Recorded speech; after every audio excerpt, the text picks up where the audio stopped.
This is a Danger Entertainment podcast. DangerEntertainment.net. Danger Entertainment Podcast Network.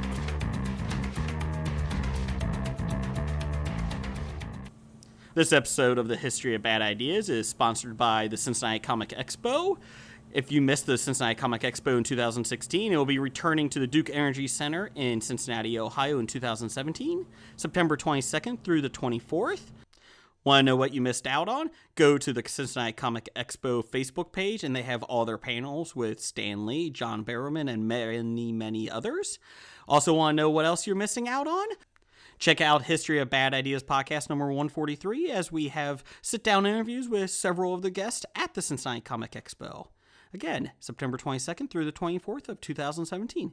Get your tickets at the beginning of the year.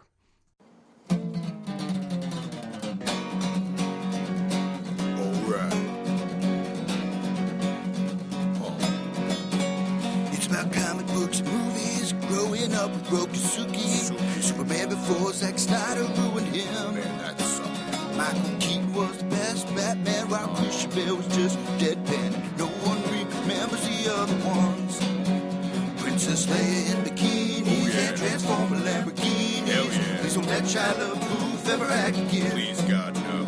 Remembering tales from the crypt, back when Michael Bay wrote good scripts. He wrote and scripts. all right here is no mystery, 'cause it's the history of bad. It's bad. It's the history of bad. So bad. It's the history of bad ideas. It's the history of bad. It's bad. It's the history of bad. So bad. It's the history of bad ideas. Podcast. Yeah, it's episode number 152. I'm Jason. I'm Jeff. Blake. And with us in the studio this week, it's been a while. Jeff Morris, a.k.a. Scab Jeff, a.k.a. author to the stars, a.k.a. film critic, a.k.a. ghost hunter. A.k.a. author. I did say that. He's an author to the stars. He said author to the stars. I'm talking about author. I mean, he's like a real author. He's got books. Yes. They're published. They're on Amazon.com. How you doing, Jeff? Scab Jeff? I'm doing all right. It has been a while. right. Can you tell me what your book title is this week? You didn't know it last time, because it keeps changing. I've got several books.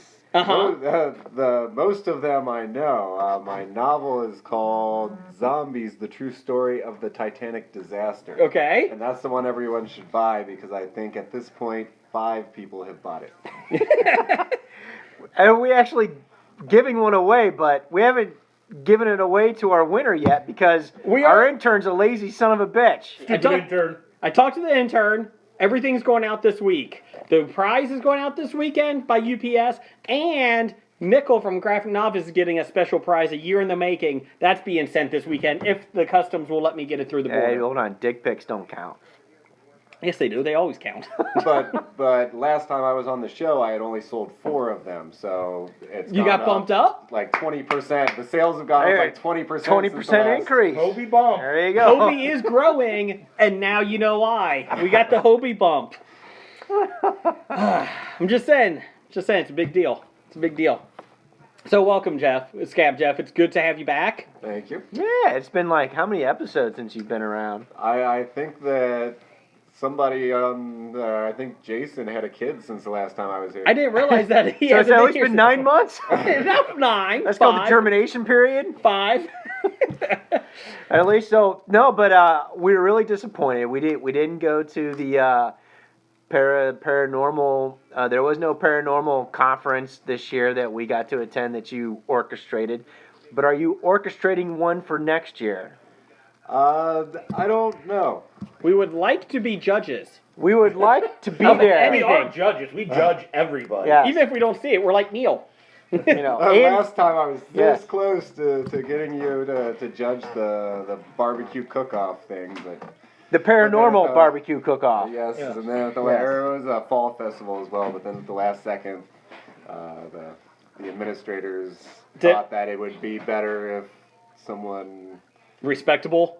else were to do it. Yeah. They So- heard our episode and they're like, get these fuckers out of They here. had someone specific they wanted to do it, or just not us? I think it was more just not you. Okay. Anybody that wasn't making fun of Worsley that week got the role. so it was okay. Probably someone more from the country who had killed their own boar and. Oh, I thought you said people, but sorry. So basically, we're in second place to the Bigfoot hunter. Yes, Who we interviewed last Who we interviewed, exactly. I'm sure that he would have been invited to. Episodes 44 through 46, I think. If you go that far, I wouldn't go back much farther. Start with episode 18 with Blake. Blake's first appearance, then just move forward. Well, I just figured that the reason that you didn't have me on was because I got you a Paul Blart Mall Cop 2 poster last time I was on. We will be giving that away at the Cincinnati Comic Expo next year. It's on the floor here by my feet. It is over here still. You said you'd hang it on the wall by the next Well, time. you know. He's a liar. I am a And liar. he also told Jordan he'd send him a copy of your book, too. Yeah. That's our the winner. intern's fault. Thank you, everybody, for listening. It is good to have everyone here. We want to thank Neil from Dark Angels and Pretty Feet last week. He was on our show, and, you know, he did a great job reviewing movies he never saw. So, They were awesome. yes. Next time, his wife is going to come on Annalise, because she actually watches movies. So we do appreciate Neil coming on last week, and that was episode 151, if you would like to hear it. And let's get right into it. I want to do up-down. Anyone have an up this week? Scab Jeff, you were not here last time we did up-down. It's one thing you're up on, and one thing you're down on. It could be anything. Like, what's an example? Let's go ahead. Television show or something like, I've been watching this show, blah, blah, blah. I don't know how to apply the word up. To Okay, a let me do television show it. that I'll be down. Think of You thumbs give up. a thumbs up, something or you're thumbs excited down. about. Yeah. Okay. I am down on the great indoors. Yeah. I wasn't It even on my radar. I did watch the first episode and I hated it. I watched then the second episode and it didn't get better. We're 3 episodes in, my wife and I, and we were watching it last night, and I looked at her, I was like, I really want this to be funny. I like Joel McHale. Yet I still don't understand how you diss his greatest work. I love and you're The Soup. Such a big fan. I love The Soup. Yeah, you know what I'm talking about. The Soup? Was he Yeah. in anything else? He was in one of the best comedies ever on television. The Great Indoors, that's not good. We're still talking about Yeah, that. I know. Oh, I don't know what you're talking about. Anyways, The Great Indoors, I feel like it could be so good, but I feel like the writing is very lazy. Oh, everything is stereotypes. Mm-hmm. Millennials, blah, blah, blah. Like, every millennial character on there is just annoying past the point of realism. I give pilots usually new shows 3 to 4 episodes to find their footing, because pilots are tough. Yeah. Pilots, you're just trying to throw all the shit out the window, just to see, or I guess wall it would be. Throw it at the wall. Throw it at the wall to see if it sticks. And you're trying to get every character out there for the people to relate to. So I usually give it 3 to 4 episodes. It hasn't gotten better. We got one more episode on DVR, and I hope it changes, or otherwise it's gone.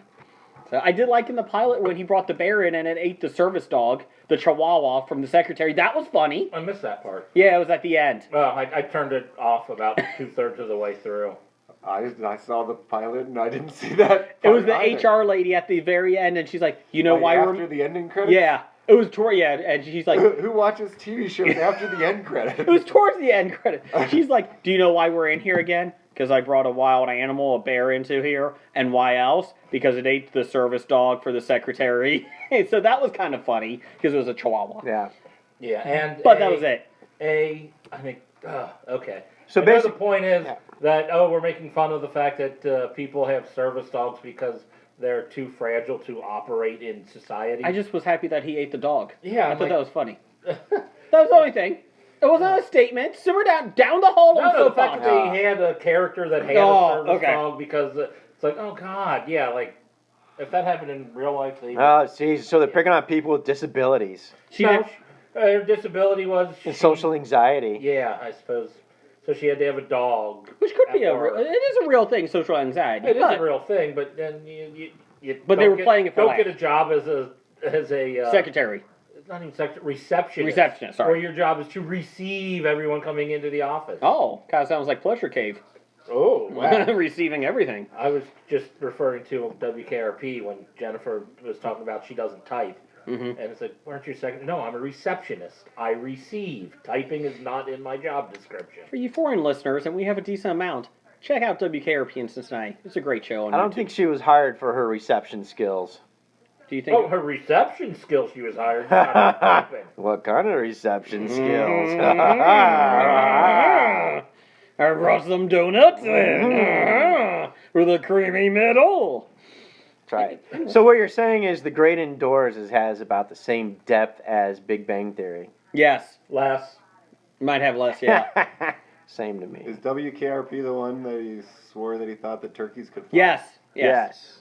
God is my witness. I thought turkeys could fly. Hope everybody had a good Thanksgiving. So I'm down on The Great Indoors, Jeff. What are you down on? I'm mad at Google. In general? Well, I was trying to. I got a request to print our outline because our intern screwed up and couldn't get these here to the studio in time. And since you never check our email more than once every 3 or 4 months, you didn't get that notice? Well, I got a request. and so then I went to pull it up online. I was over my parents.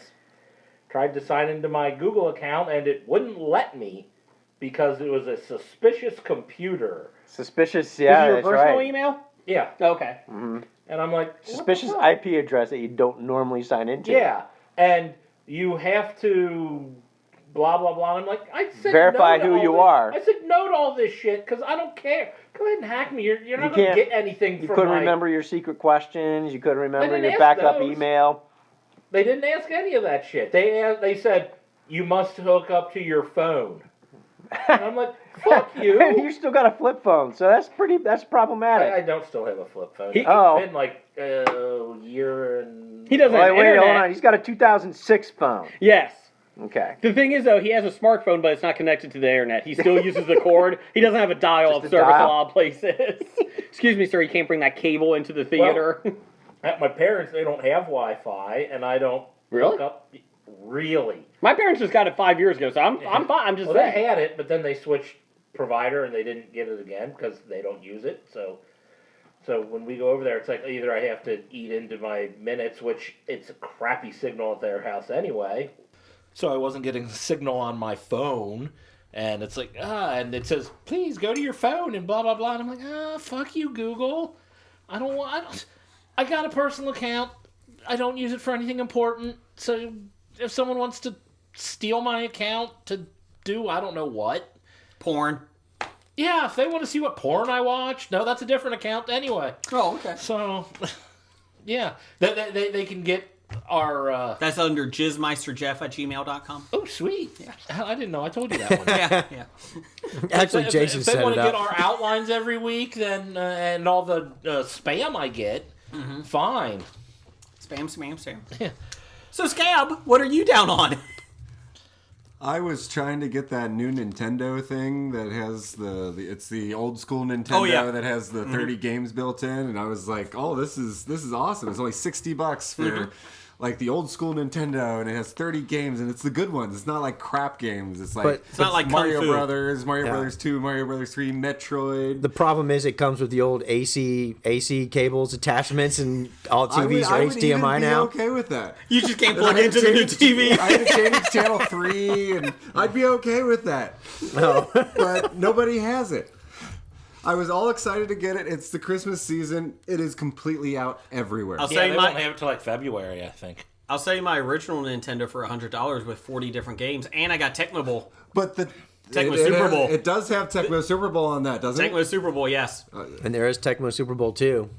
Yeah. I like the But- ones that had the stats. The Tecmo Super Bowl. But for that, you need to actually take the cartridge out, blow into it or whatever, and then put another one It in. still works. But the one that I want, I just hit a button and it brings up the game. I know, but I was going to say blowing. Never mind. I like the old school. I'm just saying, I'll sell it to you. I'm not saying I don't mind it, but part of the my being enamored with it was that The simplicity. even though it looks like it, I just have to hit a button and I get the 30 games that. That's what I liked about. Or more That's than why that, or Tecmo whatever. Super Bowl was superior. You only had 8 plays to choose from. Mm-hmm. The thing I never liked about Madden is there's like 100, and you only use like 5 over and over again, Yeah. anyways. Madden, the new Madden was $27 at Walmart on Black Friday, aka Thanksgiving night, which I don't understand why they call it Black Friday. It's Thanksgiving night. and I actually passed up on it. I thought, it'd be kind of fun to get football again. When was the last time you played a Madden game? PS3, PlayStation 3. So you have PlayStation 3? Uh-huh. Oh, no, Xbox 360, sorry. Okay. The Xbox 360. Because I had PlayStation 2, Xbox 360, then the PlayStation 4. So on the Xbox 360, I had it. And I'm like, I looked at it, I was like, yeah, it looks cool, but I don't know. So I got Until Dawn. The serial killer one, you're in the cabin. Yes. I've not played it yet. I've been wanting to play it. But and I also got Far Cry Primal, the one back in the Ice Age. I did want to play it till that. Christmas. How is that one? Well, Until Dawn I bought with my own money. Yeah, but you still don't get it till Christmas. At this rate, I may not play it until Christmas, so it's okay. I mean, everything you buy on Black Friday, you have to wait till Christmas, right? I'm an adult. Well, okay, I'm old enough to be an adult. I can do it when I want to. Far Cry Primal, actually, my mom got it for me for Christmas, so I picked it up. Yeah. I was like, here, you're getting this for Christmas for me. $15. So you haven't played $15? Yeah, Far Cry was $15, and so was Until Dawn. Oh, wow. Yeah. You know, the great thing about being an adult is I don't have to wait until my birthday or Christmas anymore to get stuff that I want. I just go out and buy it and play it. Well, the reason I got Until Dawn was because it was $15. It was cheap. So that's why I was waiting for it to go down. But yeah, I like I said, I'm excited to play Until Dawn. I heard nothing but good things. What is your down, Blake, this week? My down is because my old lady, it's kind of funny you put this on the our show notes. She requested for me to start DVRing this show and requested that I download on demand all the prior episodes. So I know it's going to probably be something like The Crown or whatever that I'm probably going to get roped into. That's the This Is Us TV show. Love it. Really? It's a good show. And then I know I'll hate it. Just ignore me. You didn't hear me say that. What's it about? It's about three siblings and their parents. And I'm not going to tell you. Hold on. Is this like based on a different show? It's kind of like Modern Family? It's not it's a drama. There's humor in it, but there's a twist in the first episode. So just let it at that. I'm not going to watch it, so you might as well tell me what it is. Yes, you are. You're going to watch it. No, you just said your wife was making you. No, she's making me download them and DVR. I'm going to record the first episode on demand. You see Mandy Moore and Milo Ventimiglia? Whatever, from Heroes. Meatloaf? They have triplets. One of them dies, so they adopt this African-American kid that was just dropped off an infant. Okay. So they thought it was a sign because they lost one. This one was found at the hospital. Somebody just dropped them off. Okay. So they adopted that one. And so you're like, oh, okay, we're going to follow them. But you don't realize, like, you think it's present. Well, the parents are actually taking place in the late 70s, early 80s. Okay. And that's the twist at the end. And so... So it's like Westworld. You don't know what timeline you're on? It is. There is two timelines. There's the parents' timeline, and then you have the triplets and they're all grown up. So you see how they get to different things and how they connect and that. I just know one of the show notes, when I was going through the on-demand download, I guess somebody's a Pittsburgh Steelers fan. Yeah, they all are. And that's why I said, fuck this, I ain't watching it. It's a good call. That's right. Jeff, you watch it, right? Nope. I thought you did. Nope. Scab Jeff? I do not. Okay, well, y'all fuck yourself. I actually like it. It is enjoyable. It's a really good show. I've heard good things about it, but there's just too many things out there to watch. It's one of the few shows that my wife and I both agree on, so we do watch it. We both agree on great indoors. It sucks. But anything? I'm thinking network TV just isn't that good anymore. They were saying that one show on, I can't remember, it's a newer show. They're ecstatic because it's averaging 4.3 million viewers a week.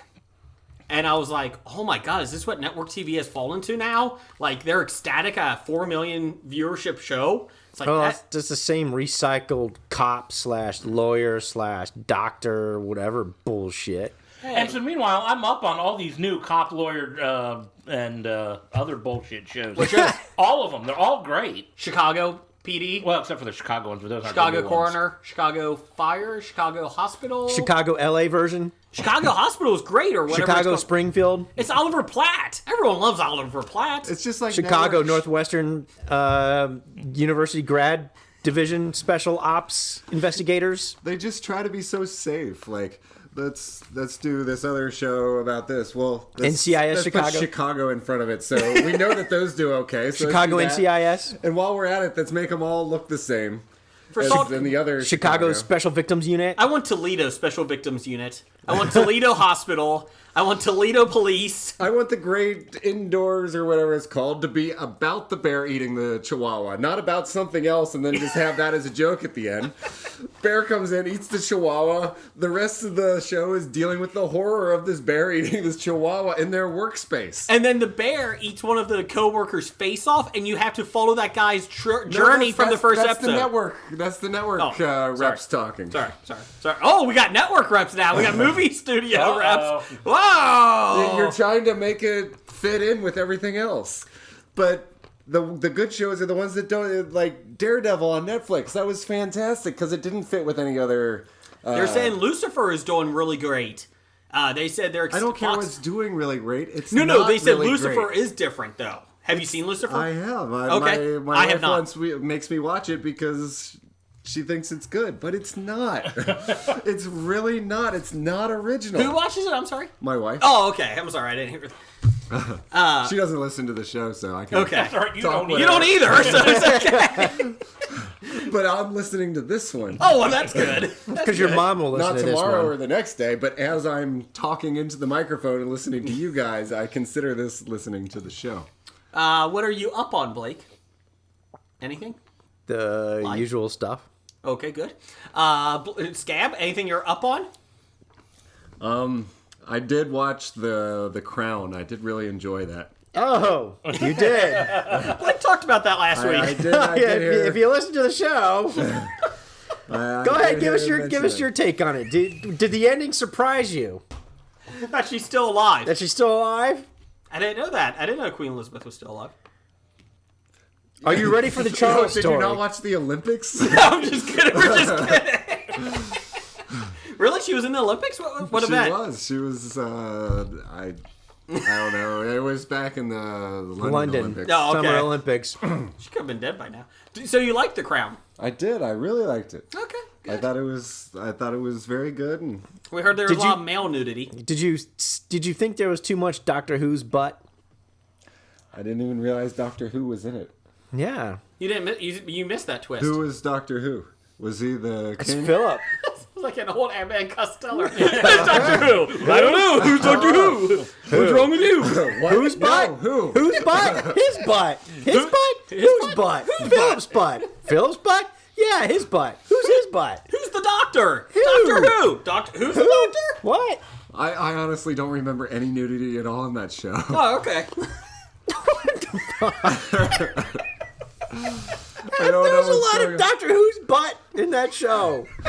Well, I've been watching a lot of Game of Thrones and other things that have significant in Westworld. Yeah, things that have. I'll be honest. In significant Westworld, nudity in it. you don't even notice the nudity anymore. Naked guy on the stool. Stool. Yeah. And I was talking about Westworld with my uncle, and he said, "I heard there was a big orgy scene. Isn't there a big orgy scene in every episode of Westworld?" No, there was one big orgy scene. Oh, there's a nutsack. Yep, there it is. But yeah, I just didn't really notice the nudity at all in The Crown. And How do you not notice nudity? It's a beautiful thing. I think I've become jaded to the whole thing. If it's Doctor Who's butt, is it really that good of a thing? I'm secure in myself. I've procreated 3 times. I'm good. But so you're saying you enjoy Doctor Who's butt? Whose butt? Was there significant female nudity in it, or was it? No, just that's what Doctor I'm Who's? bitching about.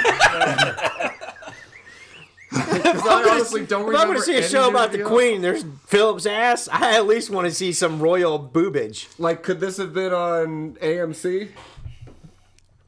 What is it on? It's not Netflix. Yeah, on they should have Netflix. had some boobage on there. Yeah, Netflix Well, is. but was it on? Or No, it's was just there Netflix. enough It's a that- Netflix I mean, original. It's a was there Netflix enough original nudity that series. it could have been on AMC? If it's just a butt, it could be.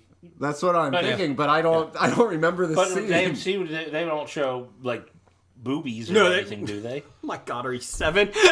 I like the word boobies. They do not. No, there's only a few reasons to watch British TV. That's Benny Hill for the boobs. That's not it. Oh, sorry. Music. That's right, you don't want to sing that anyway. It's copy protected there. Let's see. But I thought The Crown was very, very informative, and it was very dramatic. I thought the characters were well built throughout the series, and I think that the story arc was You didn't get disturbed. You didn't get disturbed by Churchill grabbing his Johnson and squeezing it during cabinet meetings and getting up and walking out. Oh no! I thought John Lithgow did an excellent job as. Did you watch the same show as? Yeah. How could you not notice these things? I didn't notice any nudity. I'm racking my brain now. I cannot remember a single scene. Yeah, he's like the host from Westworld. He's programmed to ignore male butts. So it's not to harm his psyche. So it's not to harm his consciousness or question his existence by not seeing other male butts. I just started watching Game of Thrones from the beginning, and I clearly saw Hodor's penis. And there were comments about it and everything, and I'm still a little disturbed by it. Oh, it gets better. Keep watching. No, I've seen all of Game of Thrones. I'm just watching it again, and I don't remember seeing Hodor's penis the first time. Oh wait, I mean wee. Thank you. God. Oh, the male review show tonight. Male review. Usually it's much quicker when we start talking about floppies. That's true. That's true. You know what? For the women, you're welcome. Or whatever For our female listeners, you're welcome. But I seriously do not have any recollection of King Philip's nudity in the crown. Jeff, what are you up? Can we get the fucking segment We'll done? move off of butts. I'm up on whatever Scab Jeff brought for me for my Christmas gift. Can you open the Christmas gift? Let's see. He already said he's up on it. Oh, he's up. I'm up on getting a gift. We'll go with that. It's the stills from Serbian film. Uh-oh. Let's see. Jeff's opening the box. I mean, it's not Christmas lights. What's in the box? What's in the box? Some sort of cloth. It's a pillowcase. Oh, it's a pillowcase. Uh-oh. It's Scab Jeff's face. It's a blueprint of a dog. It's $89. Let's see. We opened it up, and it's... Oh, my God. Let's see for everyone. Okay, well, that's going on Facebook Live, ladies and gentlemen. That might be for one a man of the who worst doesn't things ever. For a man who doesn't notice Doctor Who's butts, he's got a shirtless Nicolas Cage pillowcase in leopard skin. Leopard spots. I would have brought it my last God. time with the poster, but apparently when it came, my wife saw it and thought that she had accidentally ordered it because she likes Nicolas Cage. So she hid it away. And I kept complaining, why isn't this thing coming? I keep meaning to bring this to the show. And then she's like, wait, what is it? And you're too ashamed to call the shipping company. Yeah, where's the shirtless Nicolas Cage? Hold it up, Jeff. Saying it's like a piece of cloth. It's a pillowcase. And she's like, what's on the pillowcase?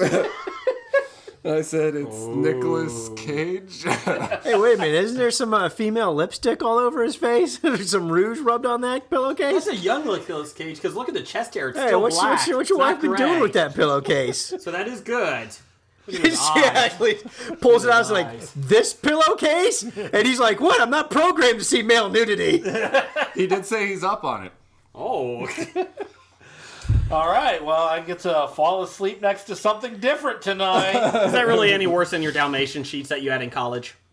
Those Dalmatian sheets are cool and awesome. What do you mean that I had in college? If you still have sheets from college, I'm scared. What is it, like a thread? There's nothing left, right? What do you do to your pillowcases? No, sheets.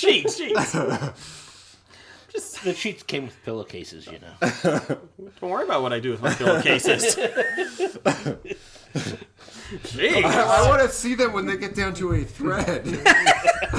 I thought I was up on getting a gift. But it smells like Jeff Morris's wife's perfume. You know what I'm up on? I don't know what I'm up on. Moving on. We're on nerdly.co.uk. Woo, we're back on Nerdly. We're on, Hey! G'day, Governor. I took it from you. G'day, Governor. That's not what I say. Oh, what do you say? Hello, Vicar. Anyone else? You've never said hello, Vicar, before. Hello, Vicar. Yeah, I have. You cheeky monkeys. Here. G'day, mate. Say- Let's see. Say that Wanger? word. Oh, he beat it too. You can say that one. Jolly good. Yes. You can say this one too. Brilliant. Yes. What about the last one? Can I say that one? The Queen C word. The Queen C word. No, you cannot. Oh. We're on WeebyGeeksPC.com, Tangerbound Network, Danger Danger Entertainment Network, And Geek Life Radio, 10 a.m. Eastern, 9 a.m. Central, every Friday. And there you go. You can get us on iTunes, everything else. Look us up on Facebook at History of Bad Ideas. We update with lots of news articles every day. And on Twitter at Bad Ideas Podcast. And we're on Tumblr under some porn. You know, I just remembered what this word explanation is on our British vocabulary card. Remember, explanation is a word we made up. Ah, I didn't remember it. That is explanation. It is our explanation. Ah. Yes. Use that in your next book, Jeff. We need to start using that more often. Yeah, explanation. So I went and saw Trolls this weekend. On purpose? Well, you're the second person I know who saw it this weekend. Well, here's the thing. I've heard decent reviews about it.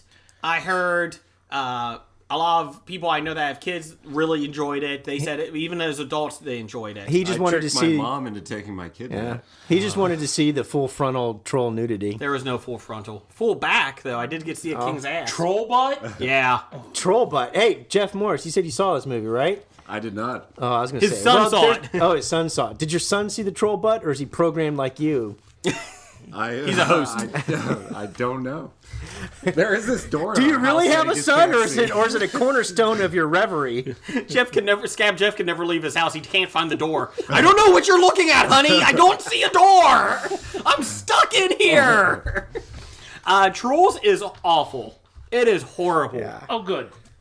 No, it was a Saturday. It was my son was supposed to go to my brother's house with his cousins. He had a little rough morning, so he did not get to go. He lost that. So I thought, you know what? He probably needs some, one-on-one time with all the kids, with the new baby and that. So I decided to take him to Trolls, and just me and him. And he wanted to see it, and it was 90 minutes, and I saw 75 minutes of it because I fell asleep for 15 minutes. Because it was the luxury seat, yep. And we had the middle part lined, set up. So my son's leaning against me, and I'm kind of leaning. And next thing you know, I'm out for 15 minutes. I wake up. I think he was out for at least 5. It was not good. Basically, these giant monsters are trying to eat the trolls. One day a year, they would eat a troll that they have captured in this tree. They have a cage over this tree. So they would sacrifice trolls to yes. them? Oh, sweet. I like that part. Yeah, this actually doesn't sound bad. It would be if it was a live action. But it's not good. And then basically they escape, and 20 years later they're found again by the chef who got exiled because she lost all the trolls. I don't know. And basically the trolls try to help the new king, who's like a young king, and his maid fall in love, and then they realize that love is what makes them happy, because the trolls are never happy. They're only happy when they eat... the monsters are only happy when they eat trolls. So the trolls help this new king monster... Oh, because the only way they feel love is to eat trolls, which represent not even love, just happiness. And so they're never happy. They spend all year unhappy except for one day a year. When they eat trolls, because trolls embody happiness. So I when guess. you eat them, it spreads And throughout your body. Troll meat's pretty good. It's it's full of tryptophan like turkey. It was awful. I see a Thanksgiving parallel. I really thought, I was hoping for a Lego movie type show, and I got planes. You did see the ads, didn't you? I'm not kidding you. Everything I read online has said that it's very, But you saw the ads. I did. You see saw the ads. what I know, they Jeff. had. I know. See, I'm in the same boat with you because I saw The Arrival this weekend. And? Based on our podcast discussion last weekend, because of the high score and everything else. There's no fighting in it, so it's okay. Oh, all right. So I was able to talk the old lady going to a movie this weekend. She wouldn't see, Doctor Strange at all. She refused to go see that. So I was like, what about The Arrival? And she's like, what's that about? It's about aliens. She's like, no. I said, well, it's not like a real alien thing. She doesn't do scary. So I guess she went online and read about it. And then all of a sudden she's like, yeah, okay, let's go. And that should have been my first warning sign. Basically, The Arrival is a chick flick love story that just happens to have aliens in it in order to sucker men to go to the movie theaters to watch the show. I disagree. I liked it. I thought that the beginning was really, really interesting. It is, because you're like, cool. They completely ran out of ideas and had no idea how to end it. So they're like, they let's ended make it really weird on a romantic no one story. Understands. That was going to be my next question. It's like they had a love story and they said, how can we trick guys to go see this? I know, we'll throw aliens into it. So tell me. Okay, yeah, I can see it without the aliens. Yes, exactly. The whole thing is about her aliens. having a child with the scientist, and then knowing that the child is going to die from some kind of disease or something. That's the whole story. Oh, and there's aliens. But the entire first half was about linguists Aliens. trying to learn Exactly. how Just to... a setup for her to meet the scientist guy in order to have a relationship and have a baby where she could see the future because she could read circles. Circle reading. I like Yes. That's basically what The Arrival is. She Isn't was it, a Jeff? linguist. Picture pages. Yes, picture she was a pages. cunning I linguist. choose to disavow the second half of it. First half was good. Yeah, the first half is set up. We'll just say I fell asleep during the second half. Exactly, because all it turned out to be And is I like... assume that it ended okay. Exactly. So if you want to go see the movie, here's a spoiler. The gift is she can read circles. And by reading circles, she's able to see the future and the past and does not live in a linear time anymore. And so the whole thing is she's seeing the future of her future child and having flashbacks, which are actually forward flashes, of her child that's actually going to die. And she decides to go ahead and have the child anyways, knowing that the child is going to die, which is why the scientist guy gets pissed off at her and divorces her ass because she didn't tell him that the child is going to die. And so he's like into the whole thing because she's this great scientist that saved the earth. It's a love story with aliens in it. And by she can only read circles, he means that the alien alphabet only has the letter O. Correct. With squiggly lines all over it. Excellent. Spoilers. He did say he was spoiling it. There you go. Make sure everybody knows. So The Arrival. Save your money. Well, I saw for the first time. I know this one's an older movie, but Gone with the Wind? No, not that one.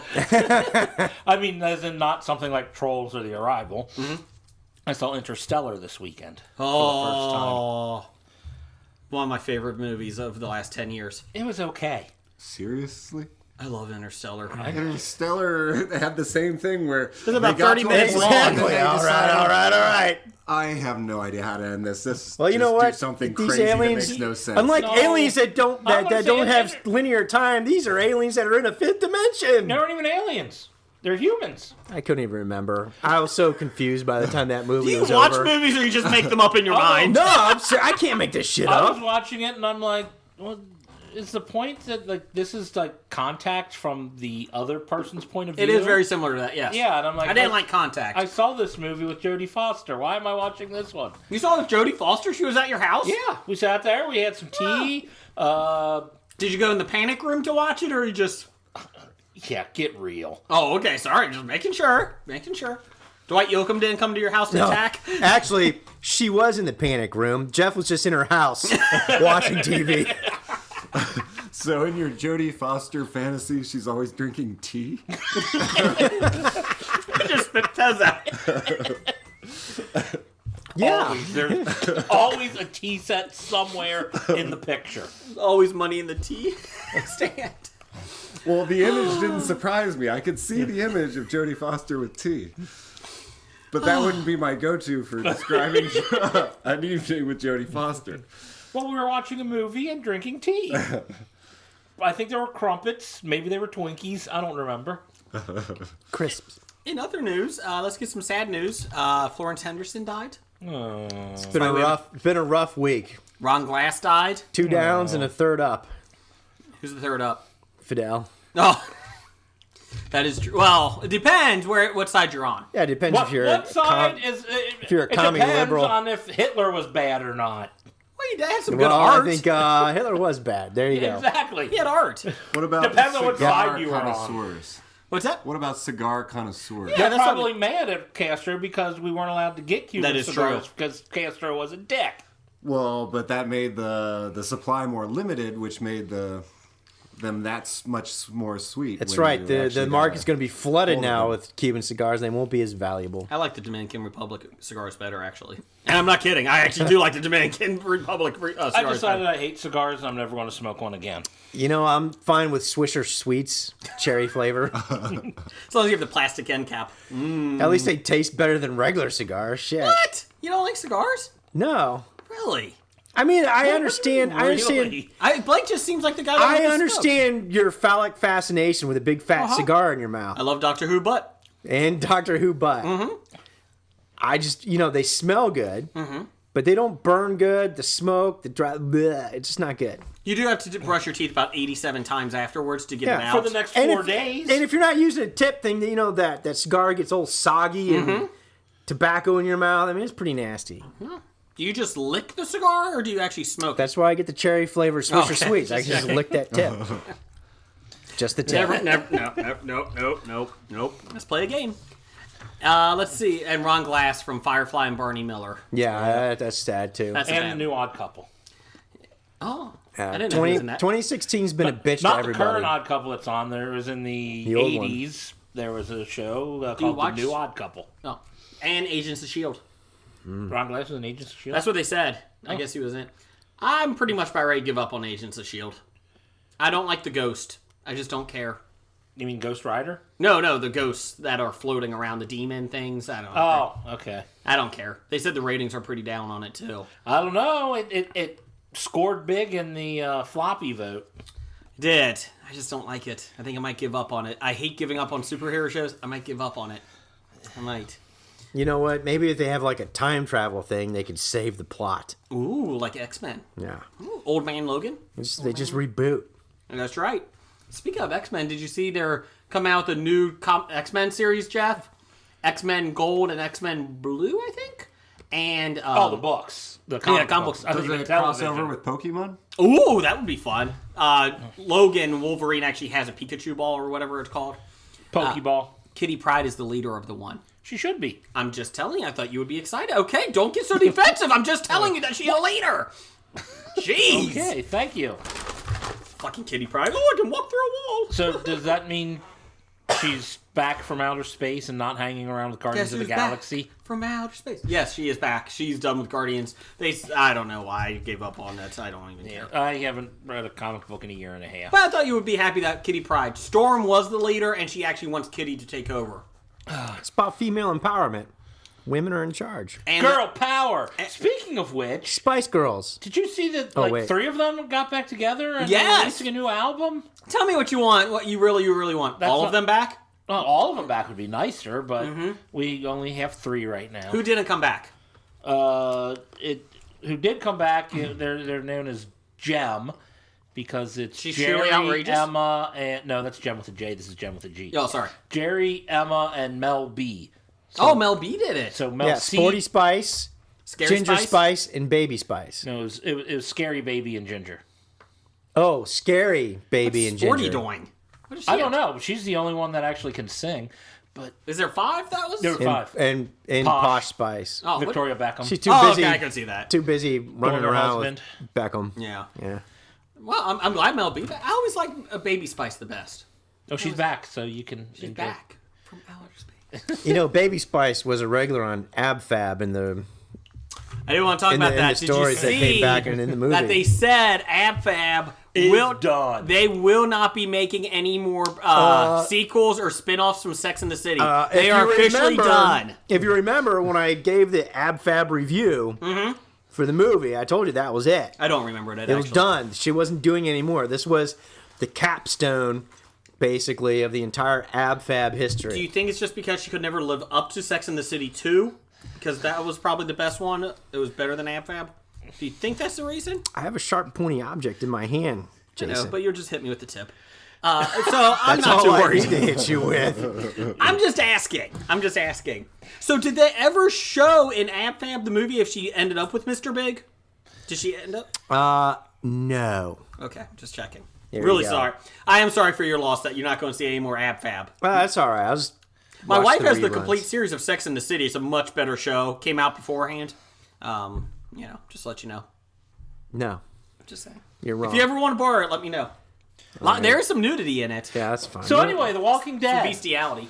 Is Blake really, really mad? Yes. Yes, I am, Scab Jeff. He looks like he's crushing things with his hands. Blake really likes Ab Fab, and Jason keeps dogging on it. There's scissors over there. There are scissors over here, by the way.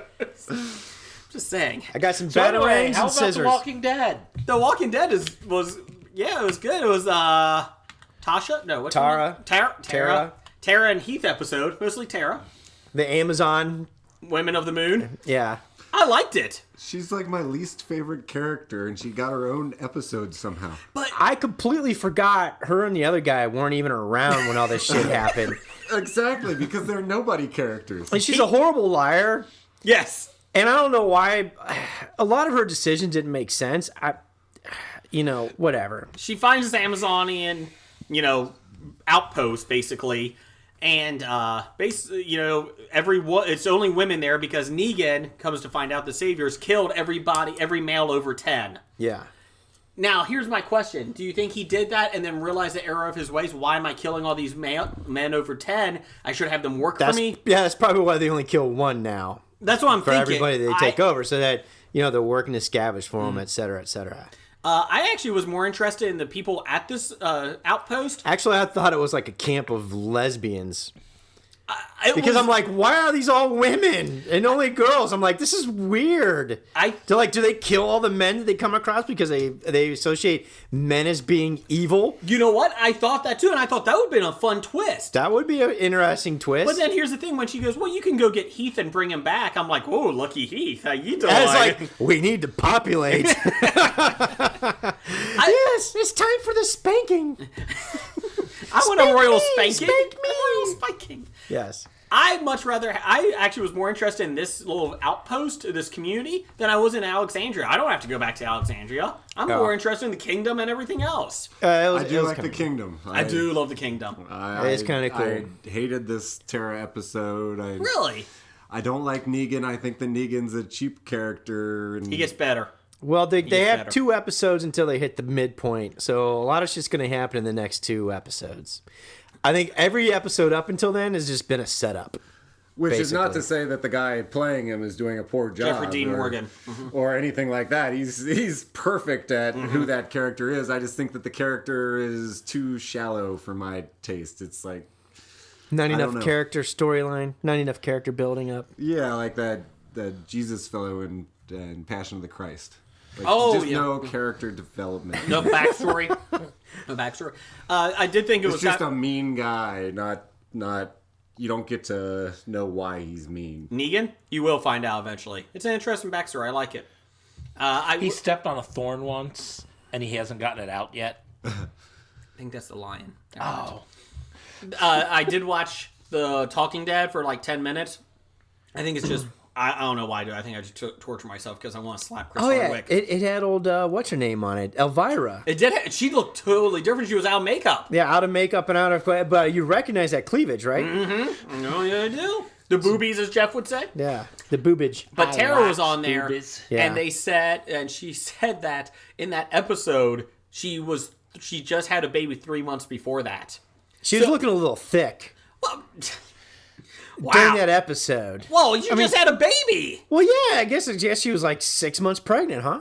No, she just had a baby. Yeah. 3 months. You said 3 months. She just had a baby 3 months before that. Wasn't Tara... Oh, I thought I meant she was 6 months pregnant. Interview. Before they filmed it, sorry. Oh. I thought she was like 6 months pregnant. No, she just had a baby and then they filmed it, which I felt was like cruel and unusual punishment. Like, we're going get on your feet. Yeah, exactly. She did all of her stunts. Yeah. And I was awesome. So I was like, good for her. Yeah. Like, she was, they said, she said that she did all the stuff she was doing. It was the hottest day of the filming for the whole season. It was like 107, welcome to Georgia. Mm-hmm. And then she said in between, like every 3 hours, she's like, I have to break, I have to feed my kid, sorry. And they kept her daughter, 3 months old, in an air-conditioned tent.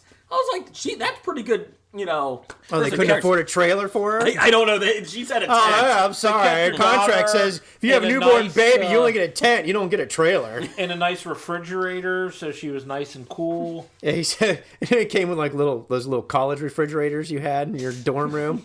Well, Jonah... for the baby milk, that's it? They couldn't get a real one? They just open it once in a while.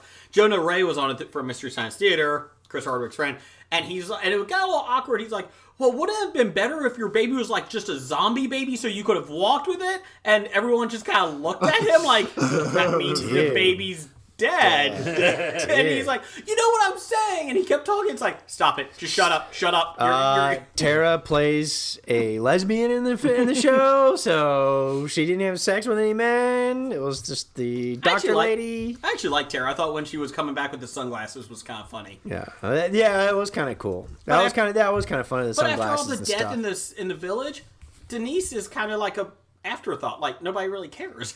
No offense to they got Denise. scarier shit to deal with. Yeah. I really hate the kid. I forget his name. Carl. I really hate Carl. So I was looking through IMDb to see if he's making any new shows. So maybe they'll kill him off and he's going to college. But I didn't see any. But I saw his acting debut, and it looks awesome. Jesus H. Zombie. Who will Jesus eat? He's actually in that? He is in that. That is his debut. Oh! Jesus H. So what you're saying is he was typecast. So you're saying they finally found a way to give Jesus some character development. Oh, God. Down the hall, the religious show. The religious. Yeah, we did. It's called Crucifix. It will be on the Canadian podcast. No, Italian podcast network. But I'm not kidding. That is his. That's actually a movie for the one. internet broke. And Chandler Riggs is in it for two. Internet broke this week that Chandler Riggs' dad said they thanked Walking Dead for their 7-year contract. For his son's 7-year contract, is now on to bigger and better things in college because he got accepted out of Auburn. And so the rumor is that he's done. And it's like, or he's negotiating. Because Andrew Lincoln is now negotiating a new contract because their 7-year contracts are up. Kill them both. Kill them both. Thing is, though, with Walking Dead, what power do you have as an actor? Okay, we'll kill you. We'll find somebody else. Yeah, that was my concern about this episode. You got Norman Reedus. He's sticking around. He can lead everybody. They did say they were negotiating him and Andrew Lincoln right now. But that was my concern. When you take one of the minor, non-major characters and you focus on them like this, that usually means they're dead at the end. Oh, yeah. But she lives. No, she'll be dead within 3 episodes. Okay. Then that's her death. Well, they made him go away because he's in the new 24 show. So, on Fox. So they said he's out filming that. Okay. And if it gets picked up, you'll never see him again. Isn't he like a main character in the comic books? He's kind of, it depends. He goes up and down. Like, he's sometimes in it for a decent amount, and then you don't see him for like 18 issues. And then he goes, shoots 24 for a while. Yeah. And then stops back during his hiatus. And comes back, Yo, save the world. 24 hours. How come we can't get this zombie thing under control? Yeah. You know, I can't believe we haven't started talking about Westworld yet. Let's get to that. I'm glad you said that, because... Ooh. We actually have listener feedback before listener feedback. Oh, listener feedback on Westworld? From Twitter, listener at feedback. Bad Ideas Podcast. Please follow us. The Pop Culture Cafe says, looking forward to the Westworld recap. Really enjoy it. ... That is a compliment, Blake. Okay, good. It's not sarcasm. So, so let's do Westworld here. Episode 9, we got one episode left. Yes. Spoilers coming up. Now, Scab Jeff, you have been watching Westworld. I have been watching Westworld. You are the new point of view on the show for Westworld. Have you seen the nudity in Westworld, or have you missed it all? Have you been programmed? Significant nudity in Westworld.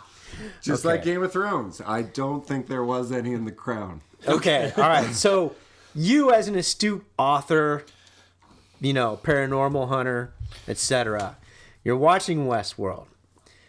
Give us one of your favorite theories that you like so far. Our listeners have been listening for the past 2 months, know ours. And we're going to explain a little bit on it, but what is yours? I think the head programmer, he might actually be one of the hosts. Dr. Ford? Ford might be a host? Yeah. No, wait. You didn't mean Bernard? Oh, okay. All right, yeah. Dr. Ford. Yes. No, I meant Bernard. You meant Anthony Hopkins. No. You meant Bernard. I meant Bernard. Oh, so that was a joke. It was. It failed. Boom! Right over our heads.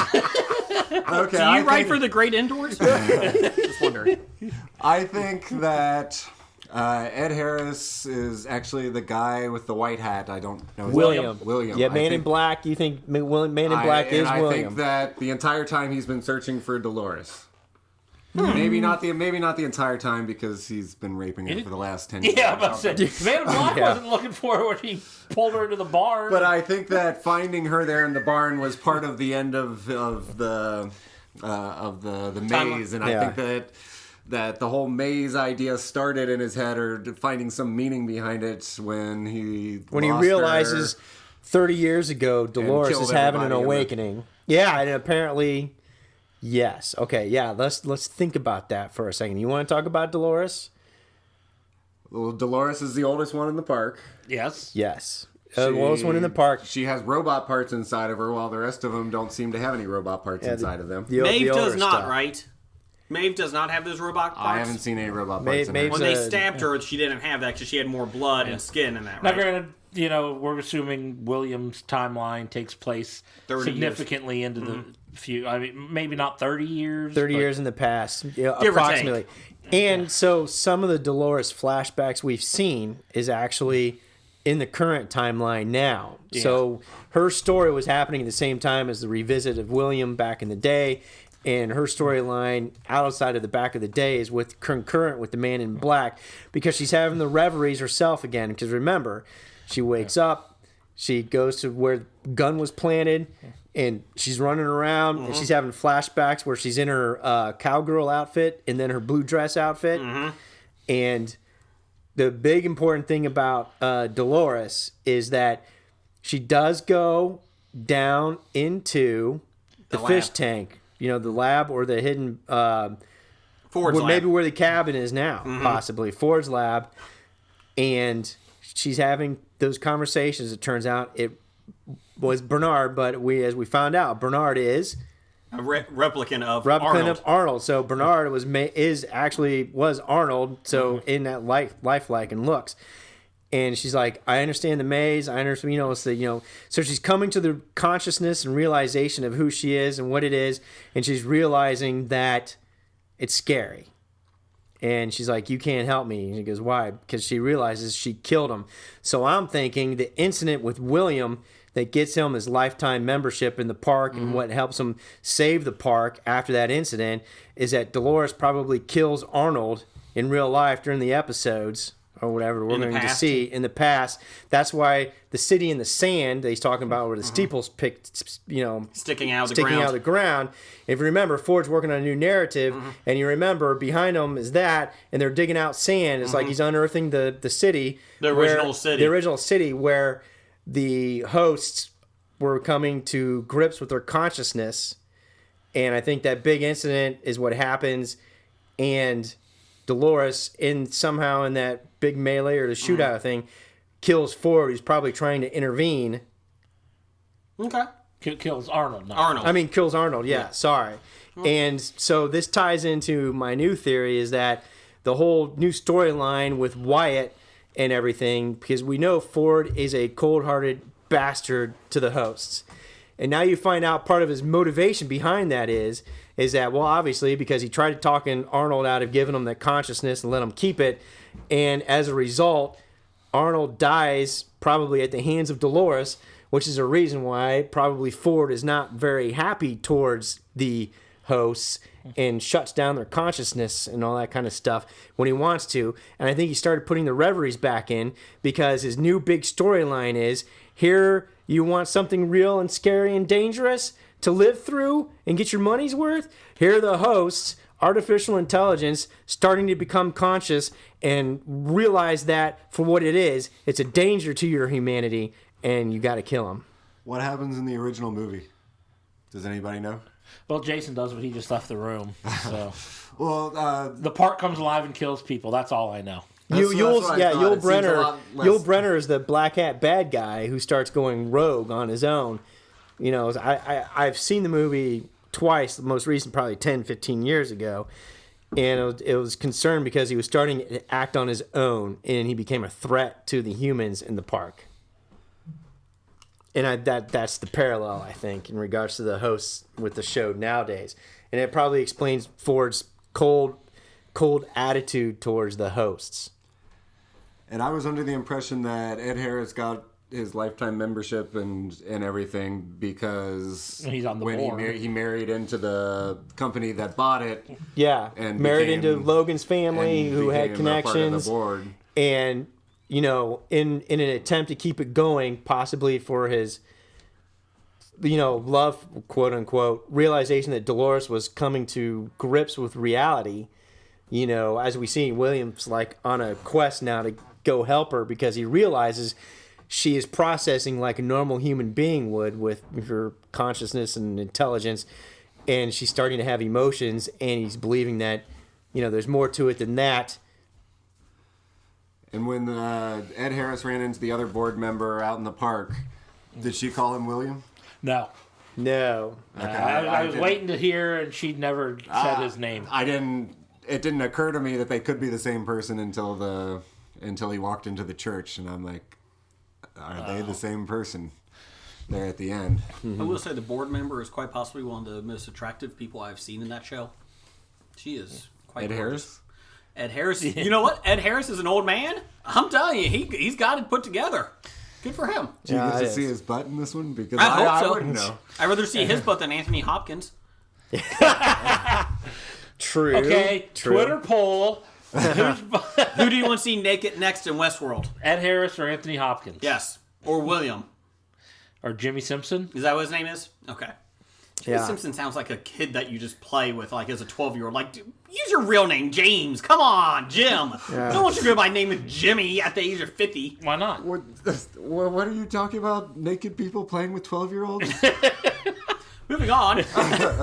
Okay, so now I'm assuming now that it turned out that, yes, in fact, Elsie has been killed by Bernard. Yes. You think, but I don't know. I'm not convinced Looks yet. like it. You think so, but I don't know. Maybe it's just a sleeper hold. I'm terrible with names. Elsie is the Who's one Elsie? that the female IT person that found out that they were uploading everything up into the satellites, and she gets choked out. Forged by data. Yeah, I thought that she was killed episodes ago. Well, they just showed her get grabbed, and then it went to black. Yeah, it looked And like I'm like, oh, she's don't know if it's a good. chokehold or Yeah. sleeper hold. One or the other. I'm not convinced that she's dead yet. Until you see a body, you never are convinced. Maybe Bernard What His about- conscience wouldn't let him actually kill her? could be, because apparently this has been happening before with Bernard and Ford. Bernard keeps coming to the realization of what's been going on. And then they go through the whole thing. They go through the whole thing again. Clementine, you hold Yeah, the that was gun. great, and then I can't kill then- you, but she can. And she then can. Clementine couldn't.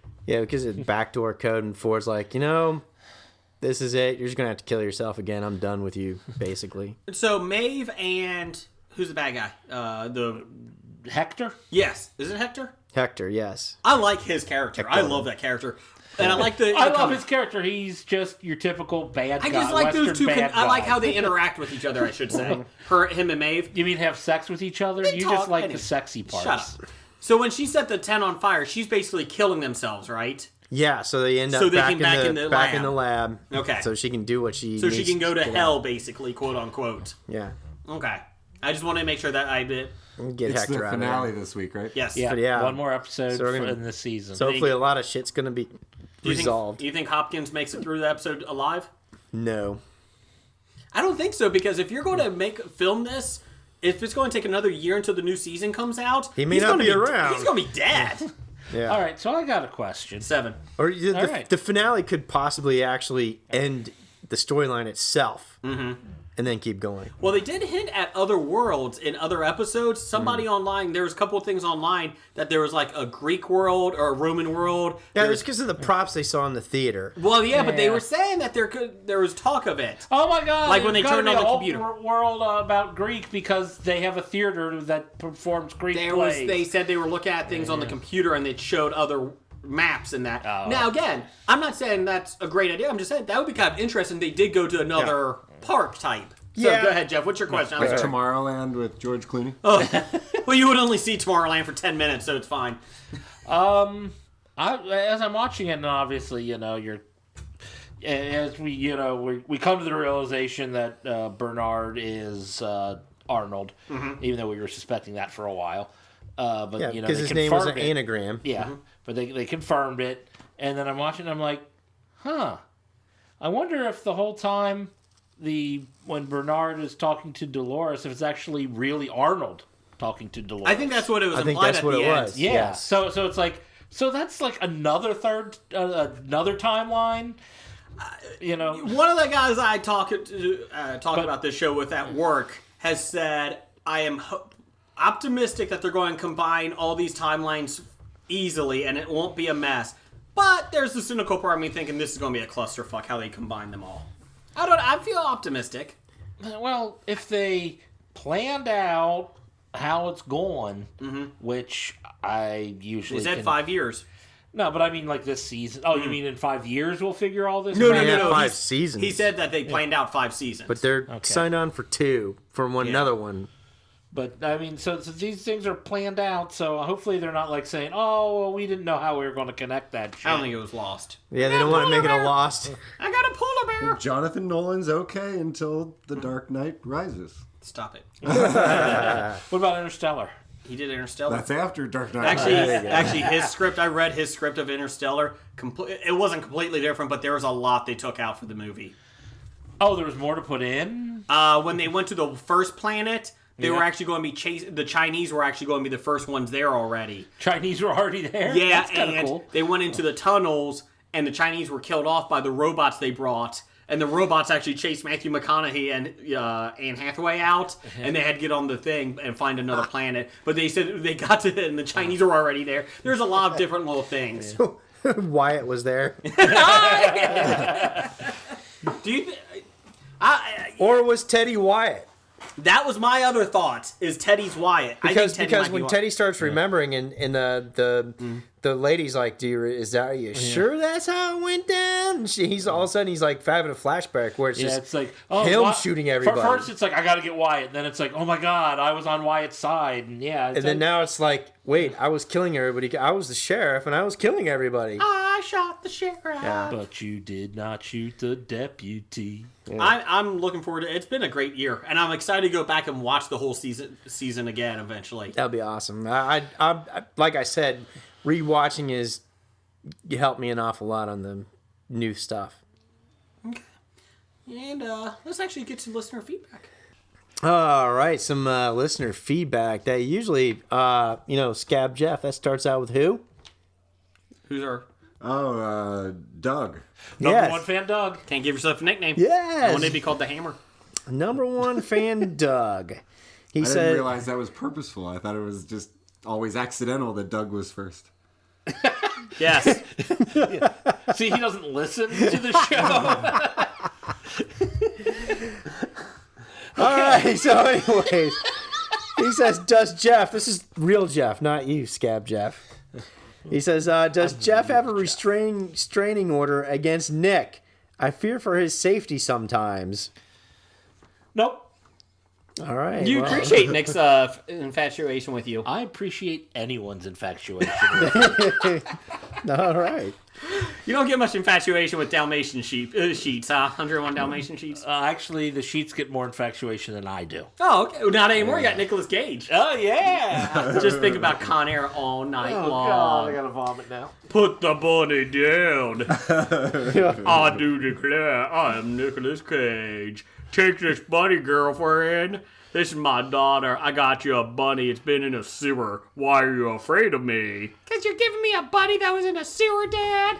Take the bunny. I don't know what's happening. What the hell? Apparently, we went off on a rail somewhere. No kidding. I think Jason's getting reveries or something. Reverie? What reverie is that? I don't recognize him. Violent delights.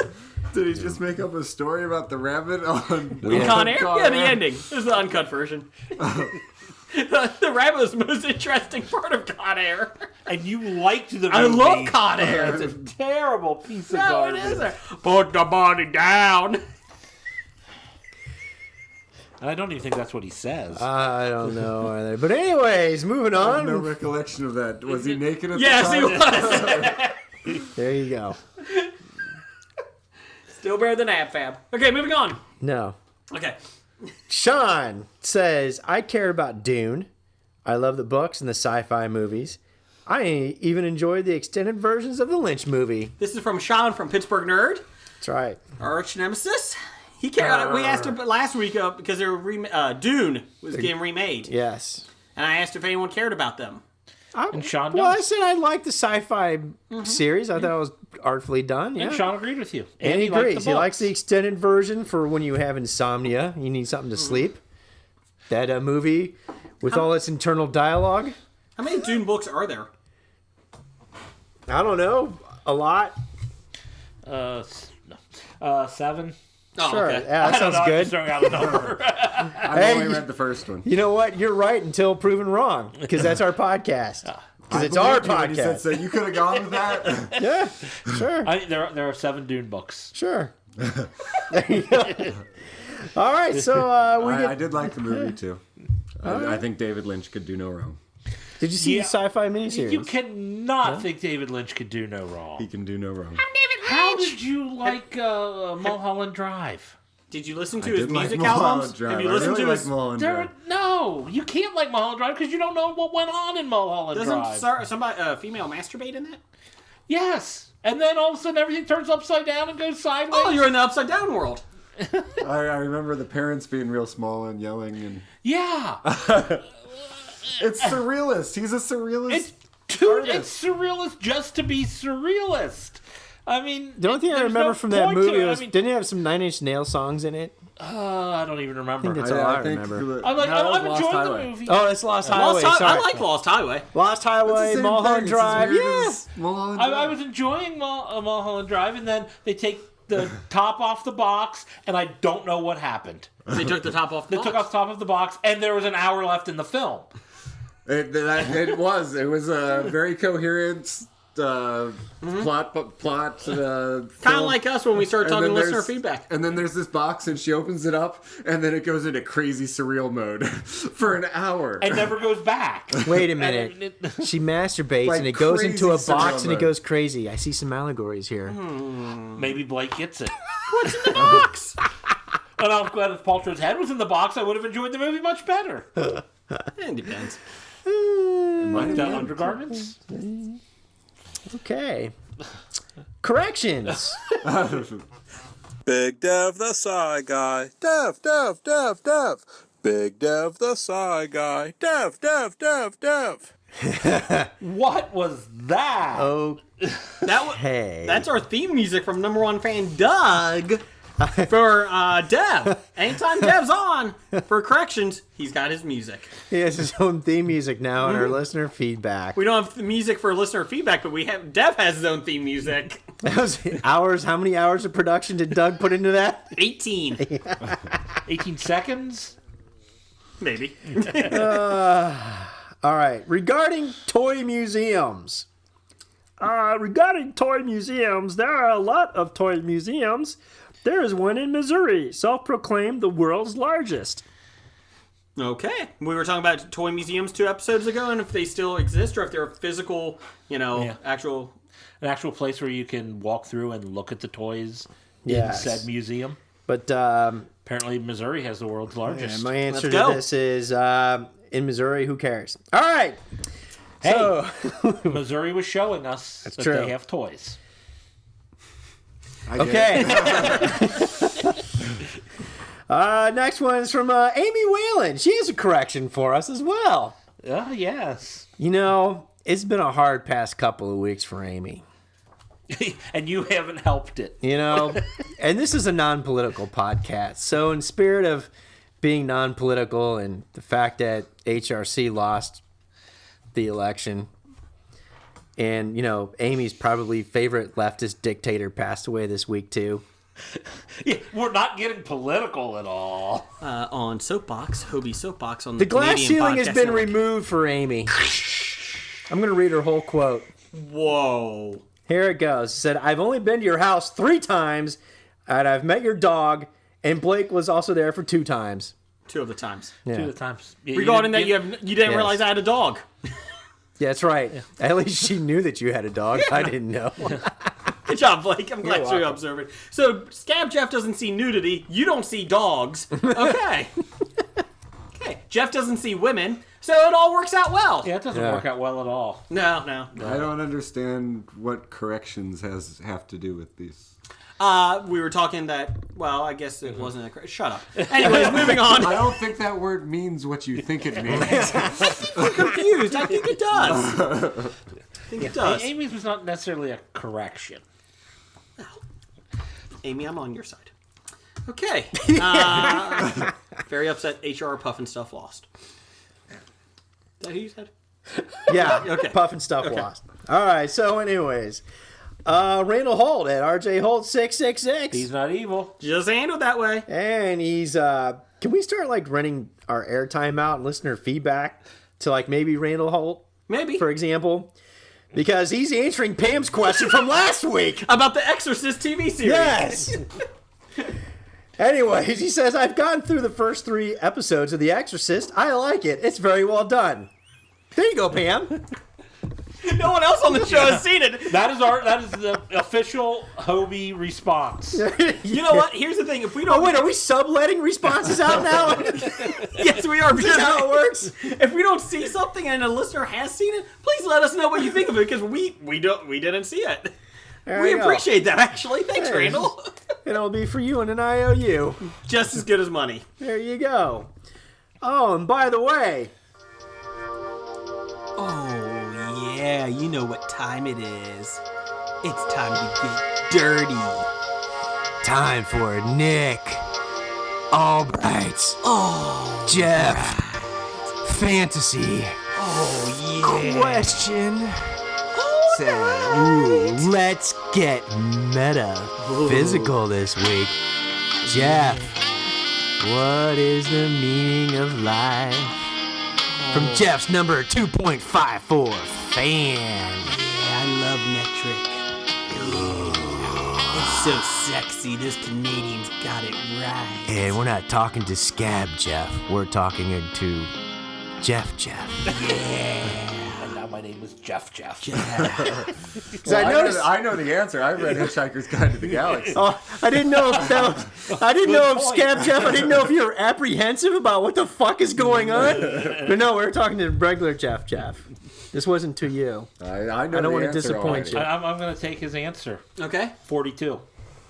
That's the answer to life. That's the answer to the ultimate question of life, the universe, and everything. Okay. That is correct. I've seen the movie too. I think there's a book series first. Well, I didn't have time to read the book. I just watched the movie. Now, did you watch the movie, or did you watch the BBC show, or did you listen to the radio program? I actually watched the movie in several parts. I've never sat through the whole damn thing. So you have time to listen to play the video game, to read Dune and all 89 billion pages. I never read Dune. Oh, okay. You just watched the show. I just read about it. So I'm the only one who's actually read Dune. But I like the sci-fi miniseries. I want to read the one book I want to read is American Psycho. I'm really hoping to read that one. I had a copy of that. I let a friend borrow it. Oh, huh. That's interesting. Well, you know, when Dune comes back out, we can actually have like a Dune ode episode where we don't really talk to each other. We just have inner monologues in our head. We just whisper in our head. Didn't a couple years ago we discuss we wanted to make a Lego Dune? Yes, movie? that was Amy and Bob from Culture Babble said that. So back when Culture Babble existed. Yes. Oh, it still exists. Yeah. She's still babbling. Jesus. Can we keep going? We love you, Amy. All right. The Pop Culture Podcast at TPC Cafe. Good day, mate. Yeah, you know, so apparently there's some serious problems with the space program. They have no funding. He says NASA is offering $30,000 to figure out what to do with space poop. Any idea, guys? Where do you store your space poop? What I think you should do with space poop is form them into bricks and build a giant space shield for protection. Who are we building it for? For whatever we need protection from. How about ourselves? Whether it be gamma radiation, nuclear missiles, or even sunburn. Okay. Just a wall of poop. Well, I think the actual I think that's contest, a shitty idea, by the way. I think the actual contest was when they go to Mars, people are going to be in spacesuits for very long, extended periods of time, so they need to find out what to do with it. Oh, well, that just ruins. I thought they meant for like. I saw Total Recall. Won't they have like a dome that you're living in? No, but on the trip to Mars, it's going to be a long trip to Mars. There's going to be a lot of shit pooping. Like once a day. You'll have 3 years a day. Once a day. It's in the spacesuit, not in your spaceship, not in their domes on Mars. I want to meet this person that shits once a day. That's it. Well, you know, maybe they Some people are regular and they have their schedules. And I'm assuming How many if you're in times a day do you space... crap? Don't worry about it. Well, you start off with your daily morning constitution. Then there's coffee. Yeah. Lots of coffee. Coffee's nasty. Yeah. And there's Pez. I eat a lot of Pez. That makes me go. I'm pretty once a day unless I have coffee or a cigar. That's why Blake doesn't smoke cigars. Well, I think they're going to be on low metabolism on the trip there. So you're probably looking at just once a day, and it'll probably be something kind of solid. Well, you would hope it'd be solid, but you think a lot of food that they eat are like squishy, consumable products. Well, add water to it. Yeah, But from what I was reading, what they were trying to figure out was they would be in a spacesuit outside of their dome on Mars and outside of their spaceship on the way to Mars. Well, I know what you could do. For like 2 or 3 days at a time, and they had to figure out what to do with their bodily waste. Remember those old-fashioned, footy pajamas that you see in the cartoons? The little where they got the little flap. You got the 2 buttons on the flap. You just make spacesuits like that. When you got to poop, you just open up the flap, and you got your little suction hole you stick your butt up to. But be careful, don't let your nuts get stuck in there because it's going to suction it out, right? Good call. So you go ahead, you do your thingamabob there, and it should go into a storage bin. And that stuff burns. So you incinerate it, and you can turn it into extra energy. Or you put it into the garden you're building on Mars, and it's good fertilizer. Yeah. Couldn't you just shoot it off into space? Yeah, Again, you can just you're do on that the too, planet, jettison. You're not in your dome. But if you jettison out there, it becomes a solid object, and you don't want, We could also throw our garbage into space, but it would be real expensive to do that. I'm talking when you're going to this. burying it in a hole in the ground. Why can't you just bury it in a hole in the ground? Because you're in your spacesuit. I'm not getting this. I thought the whole poop thing was for the trip to Mars, where you're in a very confined space. Yeah, that's you're on the trip to Mars. I thought it was for, wasn't it? Oh, like the size of a bathroom. Maybe we need NASA to give us more details so we can solve this problem. I did tag NASA on this one to listen to our show this week about this episode. I think we got it. So you throw it into space, or when you get to Mars, you have a little hole in the back and you suction it out and dig it into the ground. I like it. You just poop your pants and take it out when you're done. That's disgusting. I'm never going to Mars. Or where are you going to put all those adult diapers? Well, if Arnold Schwarzenegger taught me anything. Where are you going to put all those Depends? Everybody wears. Just get a big contract, Pentagon contract for Depends, and there you go.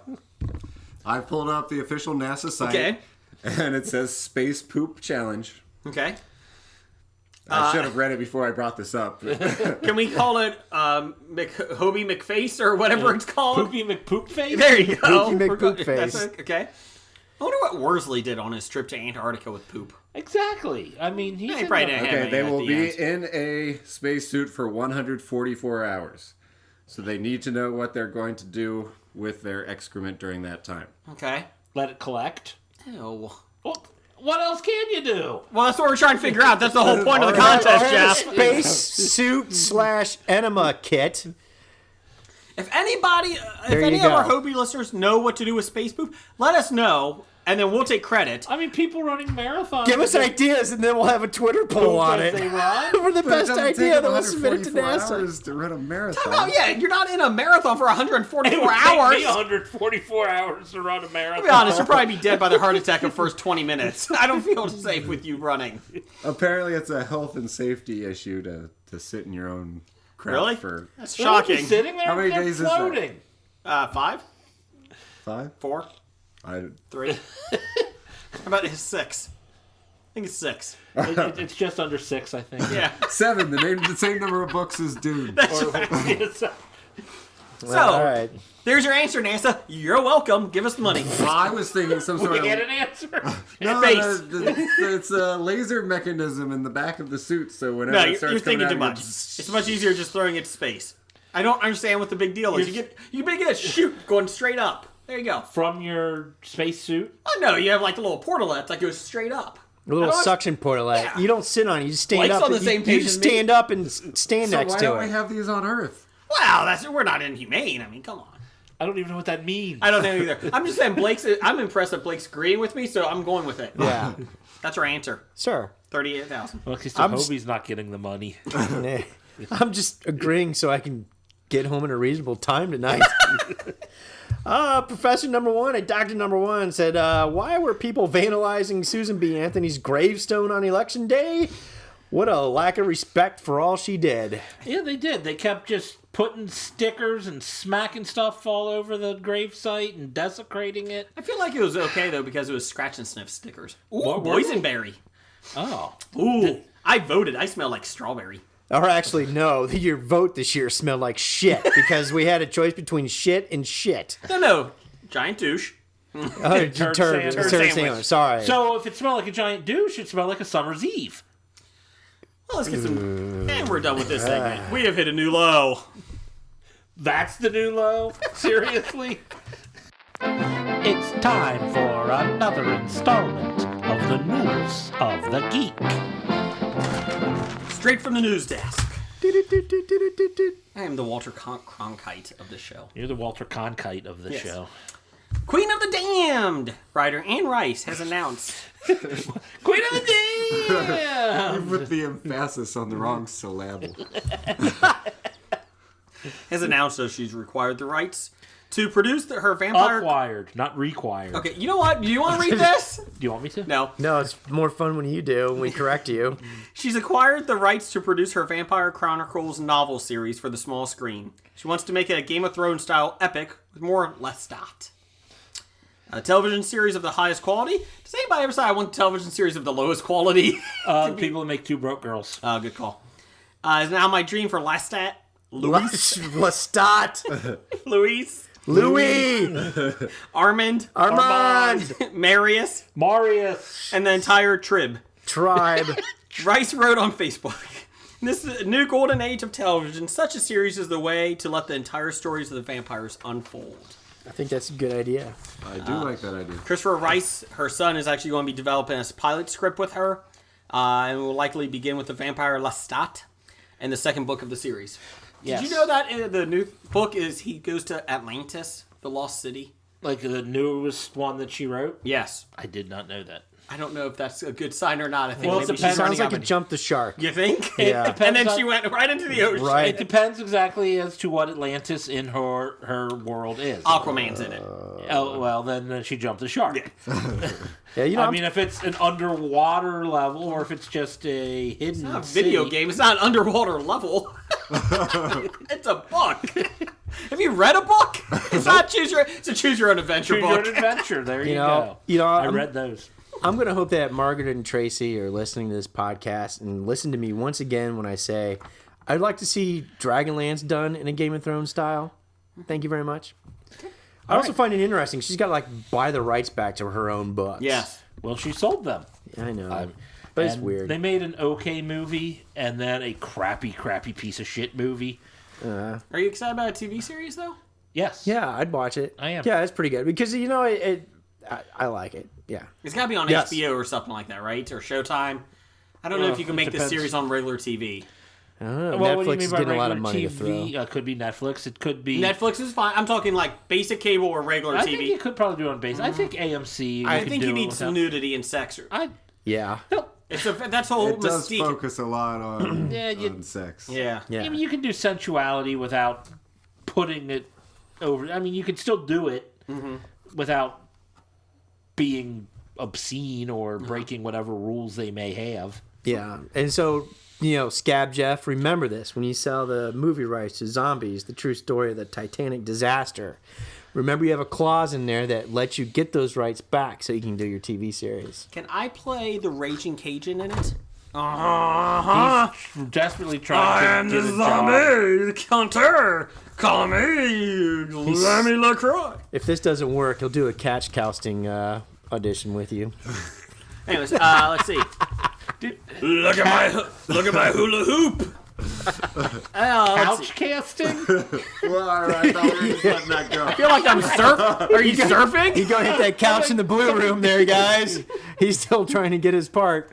Jeff, Scab Jeff. Are you using it to catch fish? I'm casting my couch? Boo. I mean... Anyways, Kickstarter for the reprint of the fantasy horror board game called Kingdom Death Monster, Monster. Kingdom Death Monster. Has raised nearly $5 million since launch on November 25th. 39 days are left. That's updated today. In the fundraising campaign, the tracking site KickTrack, which I guess that they it figures out how predict things trend. They think it's going to get $72 million. The tabletop game lets groups of players hunt intelligent monsters and develop your settlement through a self-running campaign. Includes a huge array of detailed and frequently disturbing playing pieces, described as a boutique product. And the most popular pledge level for the campaign is $300. It's a lot. Yeah. It is. That's why it's in the news. Yeah, it is. It's a very it's a reprint of the game. The original game went out, did a bunch of things, and now everybody wants it again. Real expensive, obviously. If you already bought the game, you can get the extended stuff for only $50, I think, is what it is. But then I look at the game and I'm like, I'd just rather play pen and paper or pencil and paper D&D than have to pay all that money for Kingdom Death for pretty much what you're buying is a bunch of miniatures and cards. Well, it looks really interesting as a board game, and the fact that it's like kicking some Kickstarter ass. I mean, it's $5 million in 2 days. Yeah, it's insane. We are up to 38 days to go. Sorry, $5.7 million. It's kind of stalled lately. It started out big, and then and they said it usually will, pick up at the end again. Yeah, the final 48 hours. Pledge 300. Let's see. Includes any stretch goals. The Gambler's Chest, Kingdom Death Monster Core Game 1.5. Estimated delivery December 2020. Yeah, that's the problem I have with it. 2020. Yes, it's 4 years away, and they're hoping everybody forgets that they pledged money to this and paid them already. That is interesting. Yeah, it's 4 years away. You pay your $300. They have some level is up to what I think. $1,666 is the highest level. Let's see. So I guess Anthony Hopkins isn't pledging anything. If you page the... that doesn't include shipping. Yeah, it doesn't. Shipping is extra. It is extra. If you pledge $16.66, you get the game, Gambler's Chest, all 12 current expansions, all new expansions from this Kickstarter, pin-ups from this Kickstarter, promos from this Kickstarter, exclusive Satan t-shirt, Pin-ups of Death, Series 1, all pin-ups and promos from the last Kingdom Death. Estimated delivery, 2020. Well, I'll give them credit for not putting, 2017, knowing it'll take them 4 years to put out. So at least they're letting you know it'll take you 4 years. That's impressive. 2020. By then, the game will be worth $500. I hope. Okay. But yeah, that's the thing. Yeah, that doesn't include shipping. Shipping is extra charge, and I didn't check to see what they were charging, but it looks like it's going to be a big fucking heavy box. Mm-hmm. They ain't cheap to ship. They said the original game is selling for upwards of $500 on eBay. So it's like the Hatchimal of RPGs. Moving on. What is a Hatchimal? Okay, it's the new hot toy. It's a Furby inside an egg. You have to massage the egg for 20 minutes. The kids do. Hatch animal. Okay, not hatch mole. Hatchimal. Oh, God. Hatchimal. It's hatch and animal stuck together. There's a 9-minute instructional video on YouTube on how to take care of it, and you get a cheat sheet.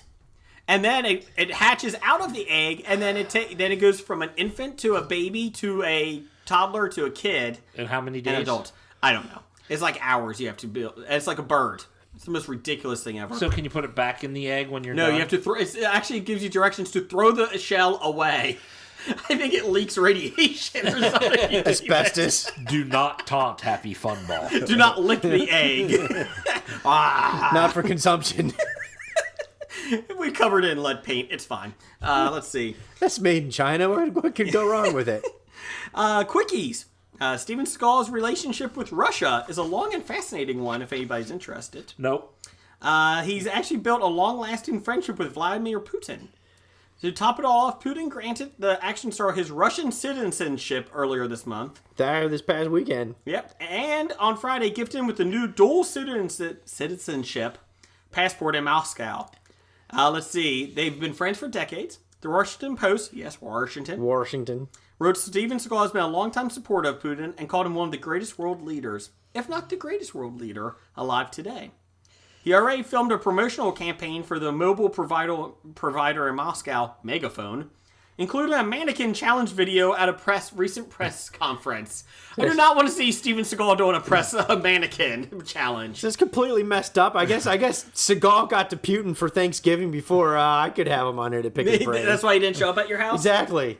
I did mention at my Thanksgiving this year, I looked at my brother Doug. I said, I really think I would much rather be at Blake's house right now. Yeah. And he agreed. Yeah. We almost came over to your house. Thanks.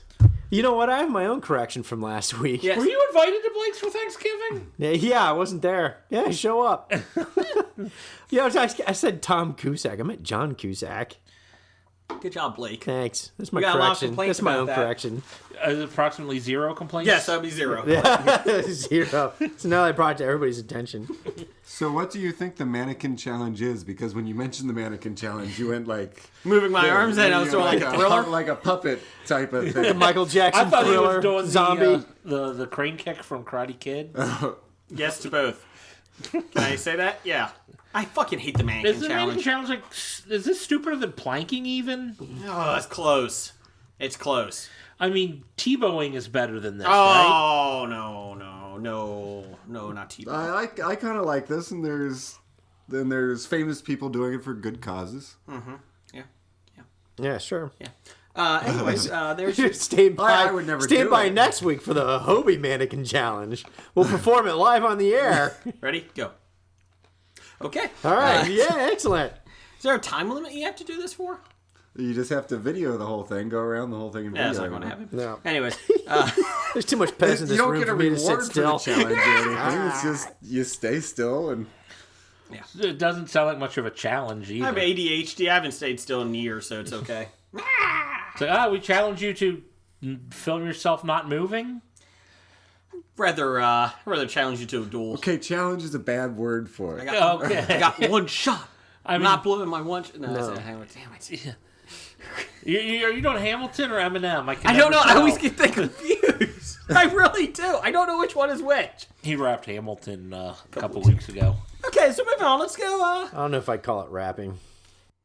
Hello, HOBI listeners. What are you doing next September 22nd through the 24th, 2017? Jason, that's a year away. Well, sure it is. But you know what? It's never too early to plan for the Cincinnati Comic Expo. Last year we had Stan Lee, we had John Barrowman, and even Teddy Sears. Zip. He was fast. That's September 22nd through the 24th at the Duke Energy Convention Center in Cincinnati, Ohio. Check the Cincinnati Comic Expo Facebook page out for all the news, or you can listen to HOBI and we'll be updating it as they release the new guest.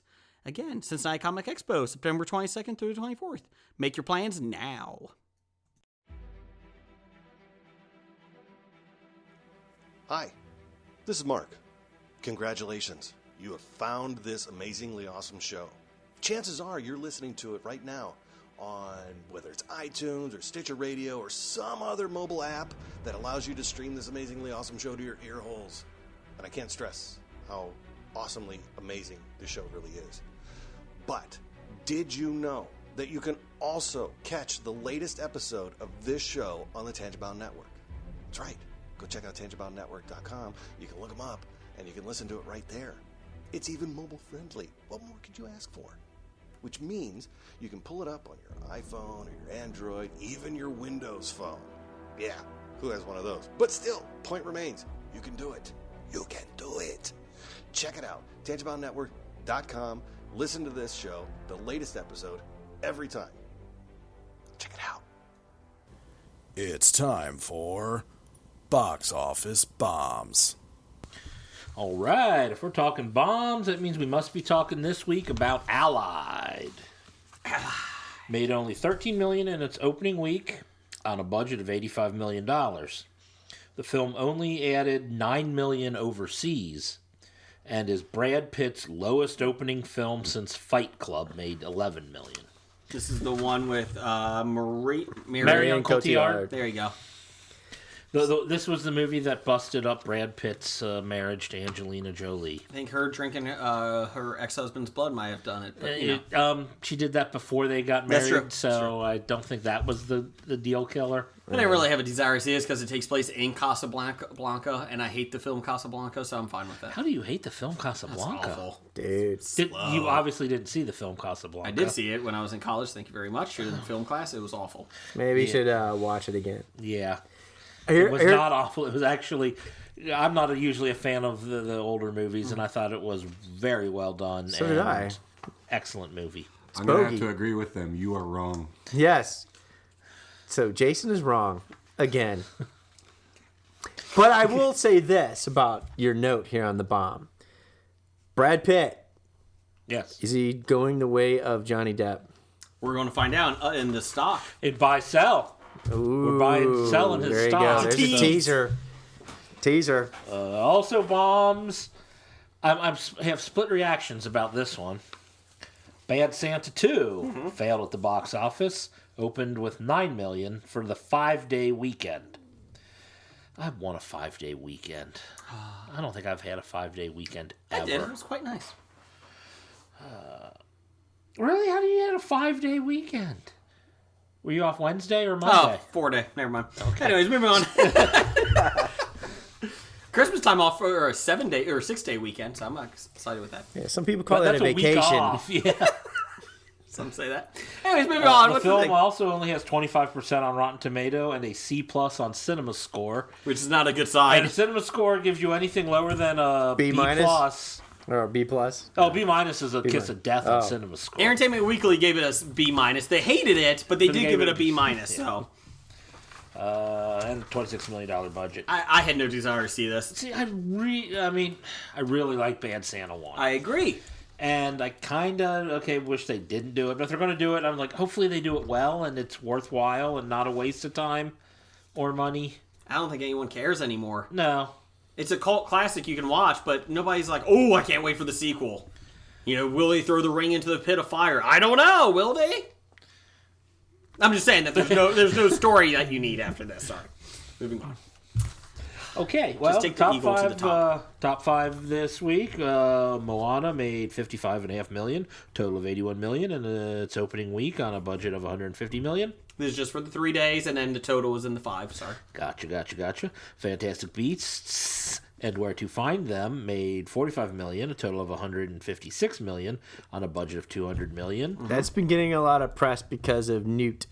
And I'm sure it's gotten a lot more money overseas because Brits love their Harry Potter. It's already $260 overseas. And everybody's been looking at the Newt references in the Harry Potter films. Oh. Apparently there's a lot. Oh, I don't know what Newt is. And I'm not being an ass. He's the lead character in Fantastic Beasts. Yeah. Oh, Newt Scaramanga or something like that. Because isn't it in Harry Potter they read about this guy?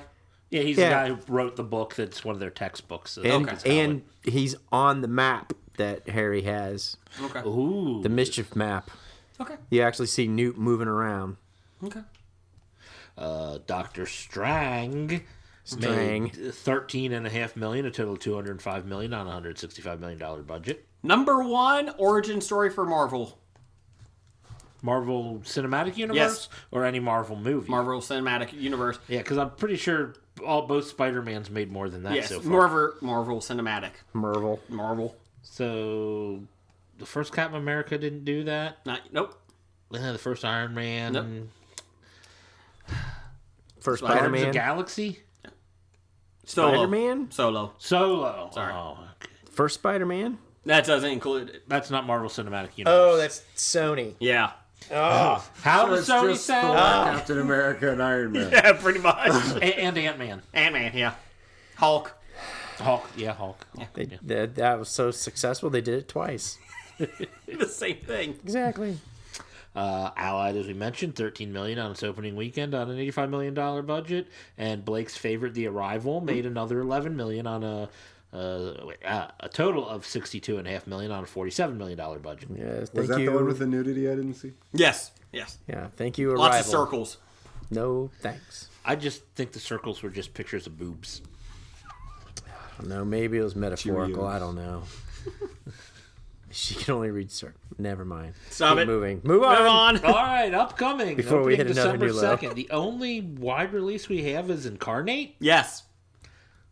Kind of surprises me. Yeah, they said... Is this a big movie time? Yeah, they said they kind of knew that there's too much out there with Doctor Strange, Moana, and Fantastic Beasts. They said that they didn't think a lot of the studios were like, nah, we're not going out right Because now. then, like, in 2 weeks, it's going to be Star Wars. Got my tickets. Yep, me too. I'm excited. 2D. I hope so. Oh, no. 3D. You going to the 7 or the 7:30? 7.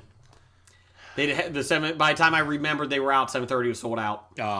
So, I haven't taken my son to it though. I'm excited. He's got emo Bruce in it. In what?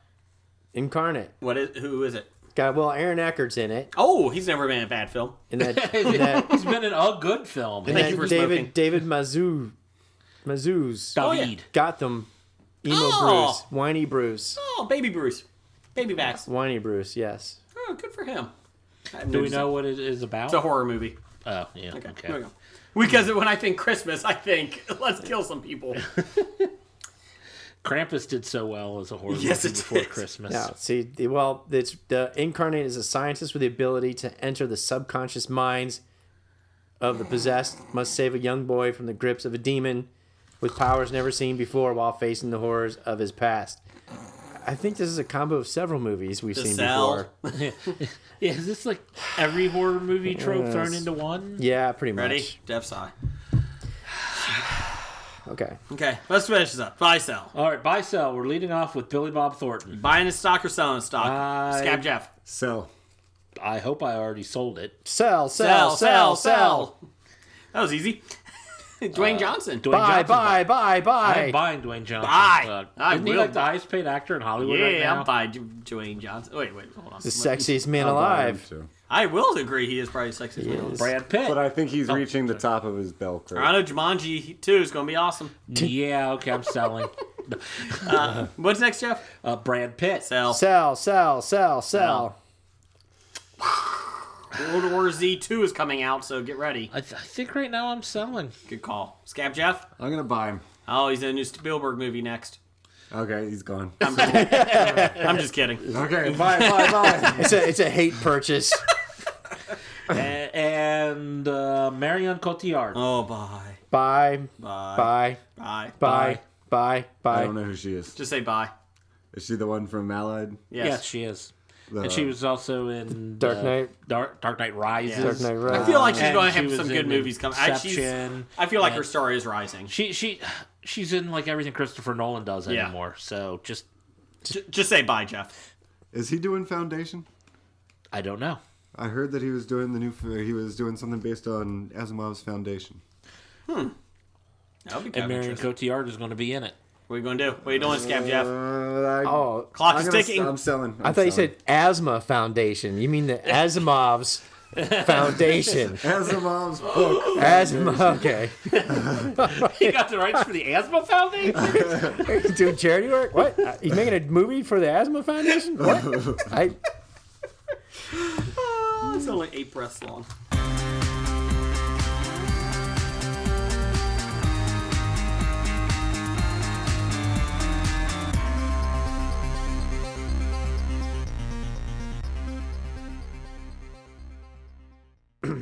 And, well, in honor of the life of Florence Henderson, Rest her soul. our top 5 list is going to be our top 5 favorite television moms. Carol Brady, Florence Henderson. We're not doing top 5 yet. Oh, sorry. No, that's my 2 separate entries. Oh. I have a Carol Brady and I have Florence Henderson.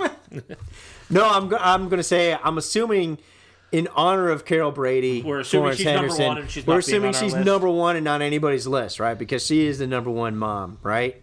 As now. Jason just scratched her off his list. She was number 3 on mine. I've never I'm seen just the making Brady the Bunch. assumption she was number 1 no Brady matter Bunch? what. Never seen the Brady Bunch. Scab Jeff. Wow. Wow. So Do they have it on Netflix? I don't know. I'll have to look to where to find it. I'm sure it's on... Me TV. Yeah, MeTV. You watch that all the time, don't you? I have no idea what that is. Okay, good. Unlike Carol, Brady, Mrs. Brady, the ideal TV mom there for the Brady Bunch. Not like the knockoff Mrs. Partridge who forced her children to work to raise that so she can live off of them. Mm-hmm. Partridge family. She was smart. She had a lot of kids. She made her kids, child labor. I don't know. I'm going to throw it out here. I'm going to criticize Mrs. Brady's parenting. I think when you're a stay-at-home parent, you don't need a full-time housekeeper. I'm just saying. Full-time stay-at-home parent. Man. Down the hall. Man. I'll Hobie's tell new you podcast what. called Glass Hey, Ceiling. hey, why don't you be a mom for 6 children under the age of 18? God, I would need to go. If my husband was a successful architect and I got to stay at home and do it and You hate not children, worry huh? about money. You hate children. Well, that's beside the point. You would be a butler. One, the older kids are old enough to, forced to work anyway. So Sniff glue. I make them join a band. Duggar family stuff? I mean, come on, man. Duggar family. Oh, yeah, we'll do it that way. Go. Can we do top 5 moms? Oh, Scab Jeff, you're the guest. So essentially, if you're married to Jeff and you have 6 children, don't expect any help. If you're married to Jeff and you have no children, don't expect any help. Hell, if you see Jeff on the street, don't expect any help, okay? Is that an insult? Yes. Don't quite understand why. I don't know either. Shut up. Like, no, if you're married to Jeff, don't have Nick Albright over. That's right. Oh, yeah. Actually, if you're married to Jeff, be worried about Nick Albright hanging outside your house. Hi, Jeff. Scab Jeff, what would you like? What's your number 5? Number 5. My number 5 television is mom, not movies. Lana Kane from Archer. Okay. All right. You've seen Archer, right? No. Yeah, Archer. She's Archer's mom. She's what's her name from Arrested Development? She's the other secret agent. Aisha Taylor? Yeah. Oh. I forgot she even had a baby. So yeah, she just had a baby. I wasn't a big fan of his mom, and I kind of wanted to put Archer in there somewhere. You needed reference Archer. So I went with her. And the way you were talking, it was like a real person just had a baby. Oh, she just had a baby. Great. That's awesome. That's wonderful. Yeah, just had a baby. The cartoonist drew it really well. Even the placenta. Okay, Blake, what's your number 5? My number 5. I had to go with this mom just because she was hot. Mm-hmm. We would expect nothing less. Tammy Taylor, played by Connie Britton on Friday Night Lights. Oh, yeah. I heard her daughter was a slut. Well, maybe that's why she's one of my favorite moms too. My number 5. Oh, wait a minute. I don't think my wife is listening, right? Okay, you tell us. No. Let's see. My number 5 is from Home Improvement, Jill Taylor. She kept the cocaine addicted Tim Allen okay. She kept the cocaine flowing. The She's kid, my favorite mom. She kept him in line. She kept him in line. Line. Allegedly. That's funny. All the kids were in line. She did a great job running the house, so I liked her a lot. she was a party pooper. She didn't like him messing with his tools, and all he wanted to do was just mess with his tools. Well, for the kids below 80, we're talking about Home Improvement. Go look it up. Go Netflix it. Yes. I'm going Jill Taylor. I'm sorry. Sure, go right ahead. I like her. Yeah, you're allowed to. Jeff, what's your number 5? My number 5 is That's good. that's her name. Linda Belcher from Bob's Burgers. You like that show, don't you? It's an amusing show. It is a good show. And she is a great mother. Blake? I would Sure. give you that one. Sure. Yes, I got that one. Hey, this is the guy that does Bob's Burger. Isn't he the same voice guy from Archer? Yes. There was an episode where he was undercover as this guy named Bob who ran a burger joint. That makes sense. That's pretty funny. What's your number 4? My number 4 is one that I'm going to thank Scab Jeff for giving me when I got to the Bob Studios tonight. I'm like, my list isn't complete.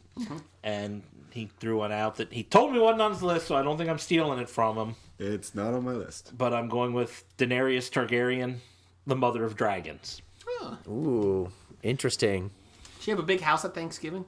Get She dragons. did. Okay. And she She burnt dead? it down and killed everybody. Yeah. Oh, okay. But since she's fireproof, she survived. Sounds like a Beyonce song. Just don't fall in love with her and you'll be okay. Too late? I can't. I don't know. Her eyes? That's a good choice. I like that.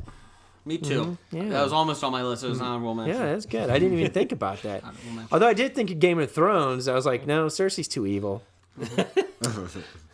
But she is hot. But she is hot. Apparently she's no longer a mother anymore either, since all her children are dead. Oh my God, that's right. I think she's still a mother. I don't think they take it away She's from a her. horrible mother, actually. You think about it. Yeah, She's a not who horrible you would want to mom. be your mother. Oh, I've never no. seen the show, so I'm going, yes. Watching it the second time through, Joffrey's not as evil as I remember him being. Yeah, but do you see... Really? Well, that's because you've seen Ramsay Bolton since... Yeah. Have you seen Joffrey's penis? Heard you hear Ordors? I have no Hodors? idea. I doubt it. Ordors? Hodor. Penis? Oh, okay. Oh, God. Hodor's penis. He is a giant. He is a giant. There you go. I feel very uncomfortable about myself after seeing him. My number 4 is because she's so annoying but hilarious, Estelle Costanza. George! I thought about that, but that's just someone I could not have as my mother. I'm not saying she's going to be my mom, but she's a great TV mom. She's great to be somebody else's mom. Yes. George! Yeah, or not the mom you're married to, or Do you your know how mom. to put a bra on? Let me show you. It's a bro. When she bro. When she caught George masturbating to the Yes. catalog. And she fell. She was stuck in the hospital. That was hilarious. So Estelle Costanza is my number 4. Blake, what's your Well, I'll tell you what. I have a 3-way tie for number 4. Oh, God. So I hobied my list. Uh-huh. Are they at least related to one another? Yeah, actually, they are related to one another. It's not like Jason when he has his ties. It's Gloria Delgado Pritchett, Claire Dunphy, and Cameron Tucker. Gloria. All 3 moms from Modern Family. Claire would annoy me. Gloria's too annoying. Who's the other one? Cameron. Oh, I like Cam. Okay, so I'll go with Cam. He's a professional clown. Yeah, until they threw away his suit. You know? So Think you about watched it. the Thanksgiving episode. Oh, yeah, I'm all caught up on Modern Family. You know. Yeah. And you were complaining when you picked them, and now... I don't like Claire, and I like Claire as a character, but I think she would be a horrible mother to have. Wow. So, that's why I have all 3. Oh, so you would have a threesome with them. Beautiful. Yeah. Foursome. He'd have a foursome with There you go. Okay. Exactly. I mean, you wouldn't go wrong. I mean, you got some Latino love there. Mm-hmm. You got a strong, independent businesswoman, and you got a loving partner Cushion. that can be a clown. I ever said, God, I wish I had slept with that clown when I was in college. I think he's the most caring of all the mothers I on think he that might show. be, actually. I agree. There you go. Scab Jeff, what's your number 4? Carol from The Walking Dead. She's a horrible mom. She lost her kid. She started out kind of annoying, and then she got pretty badass by the end. But she's like the mother character in one of her... But then she grew up For conscious. everybody, and then she started to abandon them. I don't know if I She's want a to bad kill mother. these She's bags. abandoning But now everybody she's just baking. She on her own She's in a hut baking. in a Sweet. cottage. All good mothers need to know how to bake. with a tiger at the door. What's your There you number go. 3? My number 3 is Morticia from the Addams Family. Oh, Should yeah. have put. Too bad that Lily was better from the Monsters, No, but she that's wasn't. okay. Oh, no. Oh yeah, you don't listen, so you didn't hear that we've had this debate for a couple. There months is no now. debate. The Monsters are better. We've had it's like 1-8. You say Blake's the on my Monsters- side. Blake, are you on his side? Monsters are better. Oh, no, Nowhere no. close. Scab Jeff, you can get They're a rip-off No, kind of monster family. The Addams Family are just this dark family that has some... No. No. It's awful. And I who agree with who just really love death and No, we're not everything talking about the death-like. Addams Family. The They suck. Monsters had a hot rod. And a dragon. A stupid hot rod And a Oh, it was grandpa. awesome hot rod. You had a hand. It was a Oh, hearse that's hot scary. rod. You not actually supposed to said be you were freaked out by Well, it it. is freaky out. How does it eat? How does it poop? It's got to have bodily functions. Does it? What do you do with that extra hand? But if we can find out what it does to poop, we can send it to NASA. There you go. So that's it. Get Thing to go to space with you. Blake, what's your number 3? My number 3. I tell you what, this would be a great mom and a spouse because no matter what kind of bumbling idiot her husband was, she was always the backbone of this family. And it's Wheezy. Wheezy Jefferson. Yeah, Good Louise one. I like Jefferson. that one. I like Louise that one. Jefferson. For our listeners below the age of 40, go back and look. The Jeffersons. Yeah, exactly. Moving on up. Wheezy. Moving on up to the east side. To a deluxe apartment in the sky. There you go. I hobied my number 3. Of course you Oh, did. good. Do they have anything to do with one another? Yeah.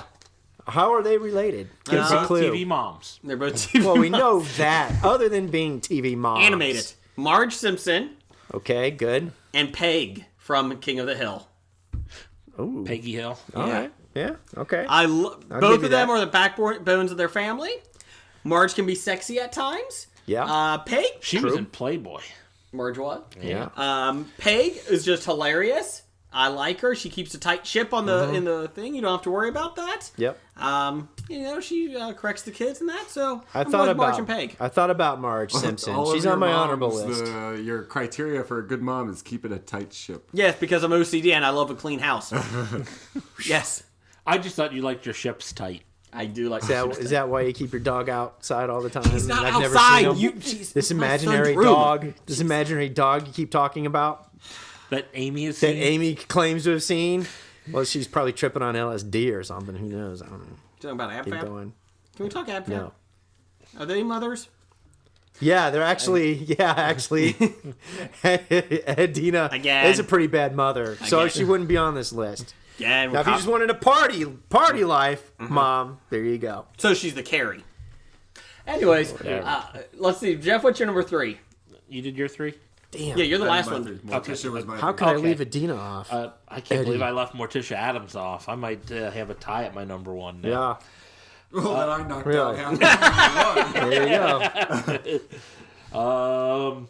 My number 3 is Kitty Foreman from that 70s show. Okay. I liked her. Yeah. Red was like fun. Red better. Yeah, he kind of annoyed me. Well, when you have Kitty Foreman as your mom, it means you get Red as your dad. I actually like Kitty better than Red. But I like Kitty. She's the kind of mom you can booze with. And she seemed to be the cool mom who would let all the kids come over and hang out in her basement. Get high. Yeah. She wouldn't interfere, but she'd be there for you. Perfect mom. Okay. Who's your number 2? Let's see. My number 2 is Lois on Malcolm in the Middle.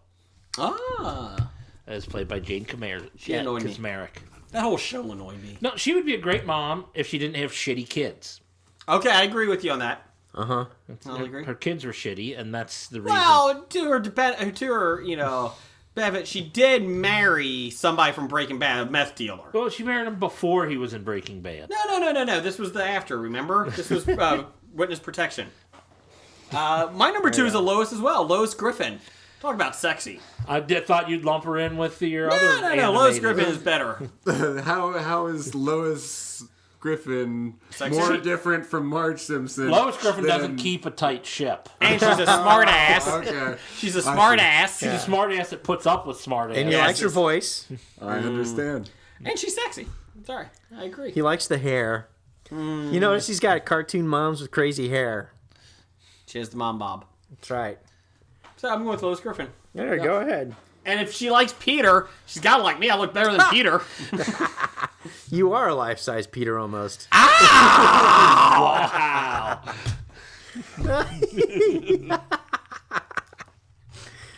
Did I hurt your feelings?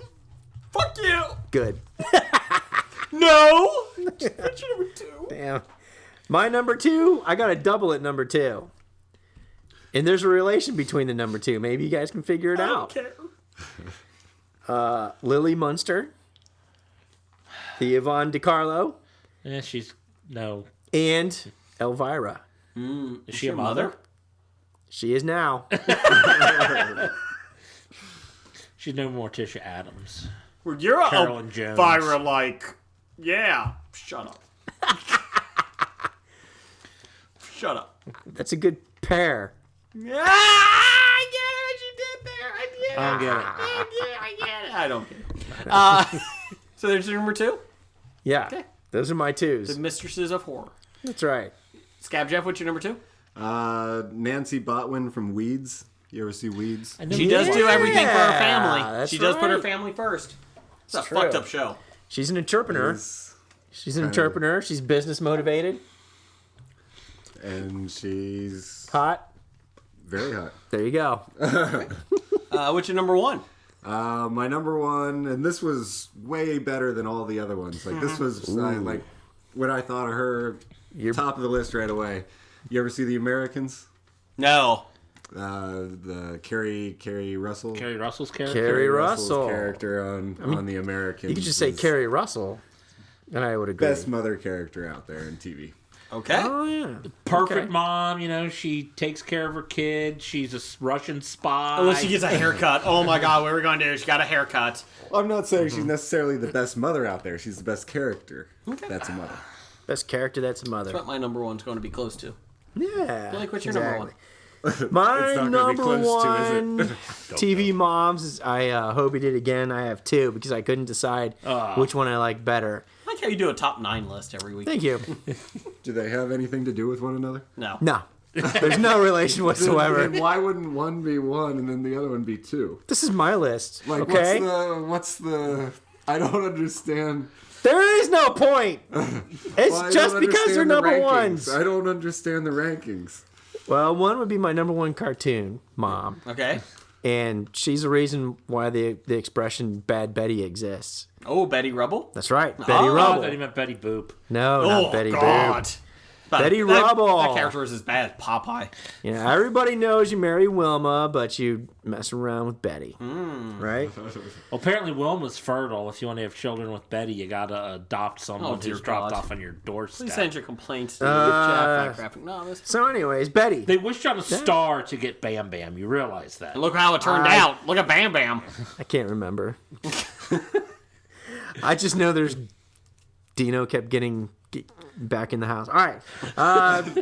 And my other one is Samantha Stevens from Bewitched. Elizabeth Montgomery. Elizabeth Montgomery.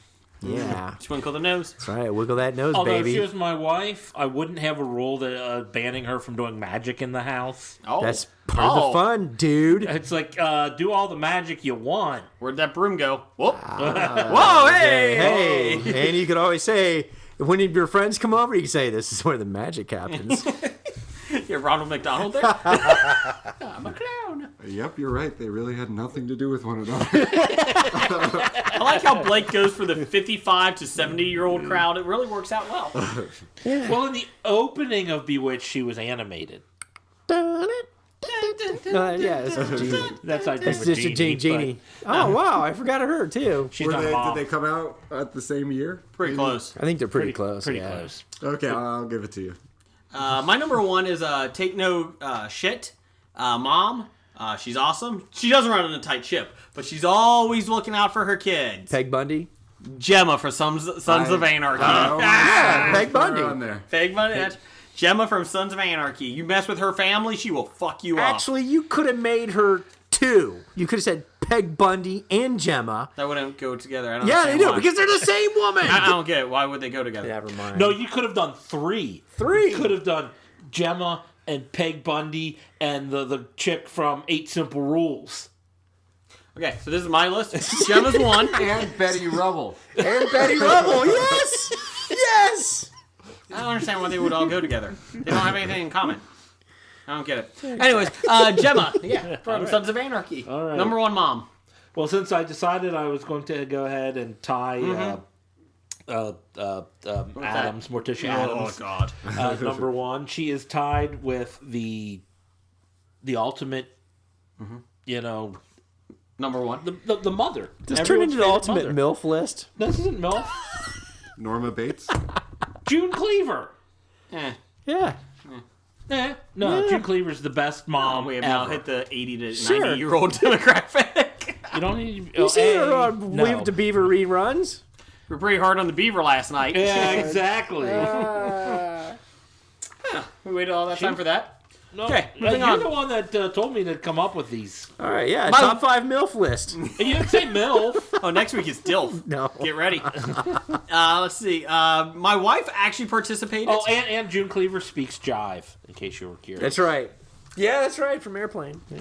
Excuse me. There you go. Sir, I speak jive. My wife actually did a list this week. She liked this category. No particular order. She had 5. Claire Huxtable from the Cosby Show. Oh, yeah. She was so good of a mom, she didn't even know that Bill was raping people, Oh, allegedly. God. Well, she was drugged half the time. Well, that's wasn't true. I can't blame her. And then number 1, and then she also had 4 of them. Golden Girls. So All she of them were hobied the list? Yeah, no, Golden Girls, 1, 2 through 5. Yeah. Sophia was her favorite, though. Okay. See, that's the way you do it when you have multiple ones. You put them on different numbers in the top 5. Even though they're on the same show. I don't think you understand our concept, Scab Jeff. You should listen to more This shows. is what makes our top 5 special. Oh, we're special. Justin Wood from the best of the worst. He had Peg Bundy. He had Carol Brady. Skylar White. Skylar. Who's Skylar? Breaking Bad. Breaking Bad. Samantha Stevens. Yay! And see? Roseanne. Oh. Ooh. I would not want Roseanne to be my mother. I wouldn't want Roseanne to be my neighbor. Let's see. Chris Richardson at 365 Flicks. He's the French one. Bernadette's mom. Brilliant. Oh, actually, he said mum. Mum. Penny's mom. Jolly good. Howard's mom. Cheeky monkey. Leonard's mom. Wanker. And Sheldon's mom from The Big Bang Theory. Screw you. Oh, yeah, you could have put Penny's mom as your number one, too. No. Tied there. There you go. Penny's mom. Katie Seagal. Oh, I don't actually. Yeah. Anyways, Katie No Seagal, relation to the new Russian Steven Seagal, Steven right? Seagal. Imran from Jock and Jock Nerd and Podcast. Nerd. Had Roseanne Connor as number 5. Yeah. Carmela Soprano. Number I 4. had her on my Honorable mention. Lois Malcolm. Lois from Malcolm in the Middle, Middle. sorry. Peg Bundy number 2. Yay. Number 1, Marge Simpson. Marge. Chris Richardson actually responded to Imran and said, I was going to put Carmela and Marge in my list, but I had to annoy Brigger. Thank you. Appreciate that. Fuck you. Anyways, so there's your list. How did Kevin James fit into this list? Leah Remini was one through. Leah Remini. Yeah, but she wasn't a mom. Oh. Wait. Yeah, she they was at did the have end. a baby in the last episode. Yeah. So, I should have put her on my list. Fuck to you, Kevin James. How long until the Scientology has her off? Oh, wait. Kevin can wait. There's a mom on that show. I should put her on my list. You know who we did forget? Ooh. Pam from The Office. I had her on my honorable Forgot about mention. Pam. Dang. Yeah, She was a you're good right. mom. With little Cece. Yeah. So, can't wait for the DILF list, though. Yeah. Dads are like the French kiss. Fondle. Fondle. Simmer down, Trump. Grab the Dilg list. Let's see. Bad idea of the week. Number 299. That we're making up on the spot. We are going to say... Killing off all our favorite celebrities this year. Oh, that's the number 18. Okay, number 18. Fuck you, 2016. Let's just get a fuck you to 2016. Yeah, that's going to be it. Good job, Jeff. Yeah, Way to come through. I was good for something. Yeah, well, yeah. Not many people have said that. Scab Jeff, thank you for showing up. Thank you for having me. We're blown away by your ability to show up. And Roger says goodbye. Goodbye. From Walking Dead to Talking Heads, from comic books to TV sets, there's a history of not so bad. There's the history. It's the history of bad, so bad. The history of bad, it's bad. The history of bad ideas. Podcast. Addendum. All right, so you know my pre-show ritual, right? I go to a local dining joint restaurant For the wings and the beer. for the wings and the beer. I think Kevin and Chris are going to join you next year at that local establishment. Oh, that'd be awesome. That'd be good. You know, See Bob Studios. that's right. And so normally I go in there. I got my phone. I used to take my iPad in there with me, but I know I just take my phone. It's just easier to do everything off there. And I take our show notes in. Copious notes. Copious outline for the show. I put my notes. I write them up. I mark it up. I write stuff. Come up with ideas, etc. While I'm eating wings and drinking beer. Mm-hmm. And several times now over the past, we were at episode 152 now. Yes. You know, so at least past 100 weeks. Usually it gets kind of busy. Sometimes I'll sit at the bar and I have to sit next to people.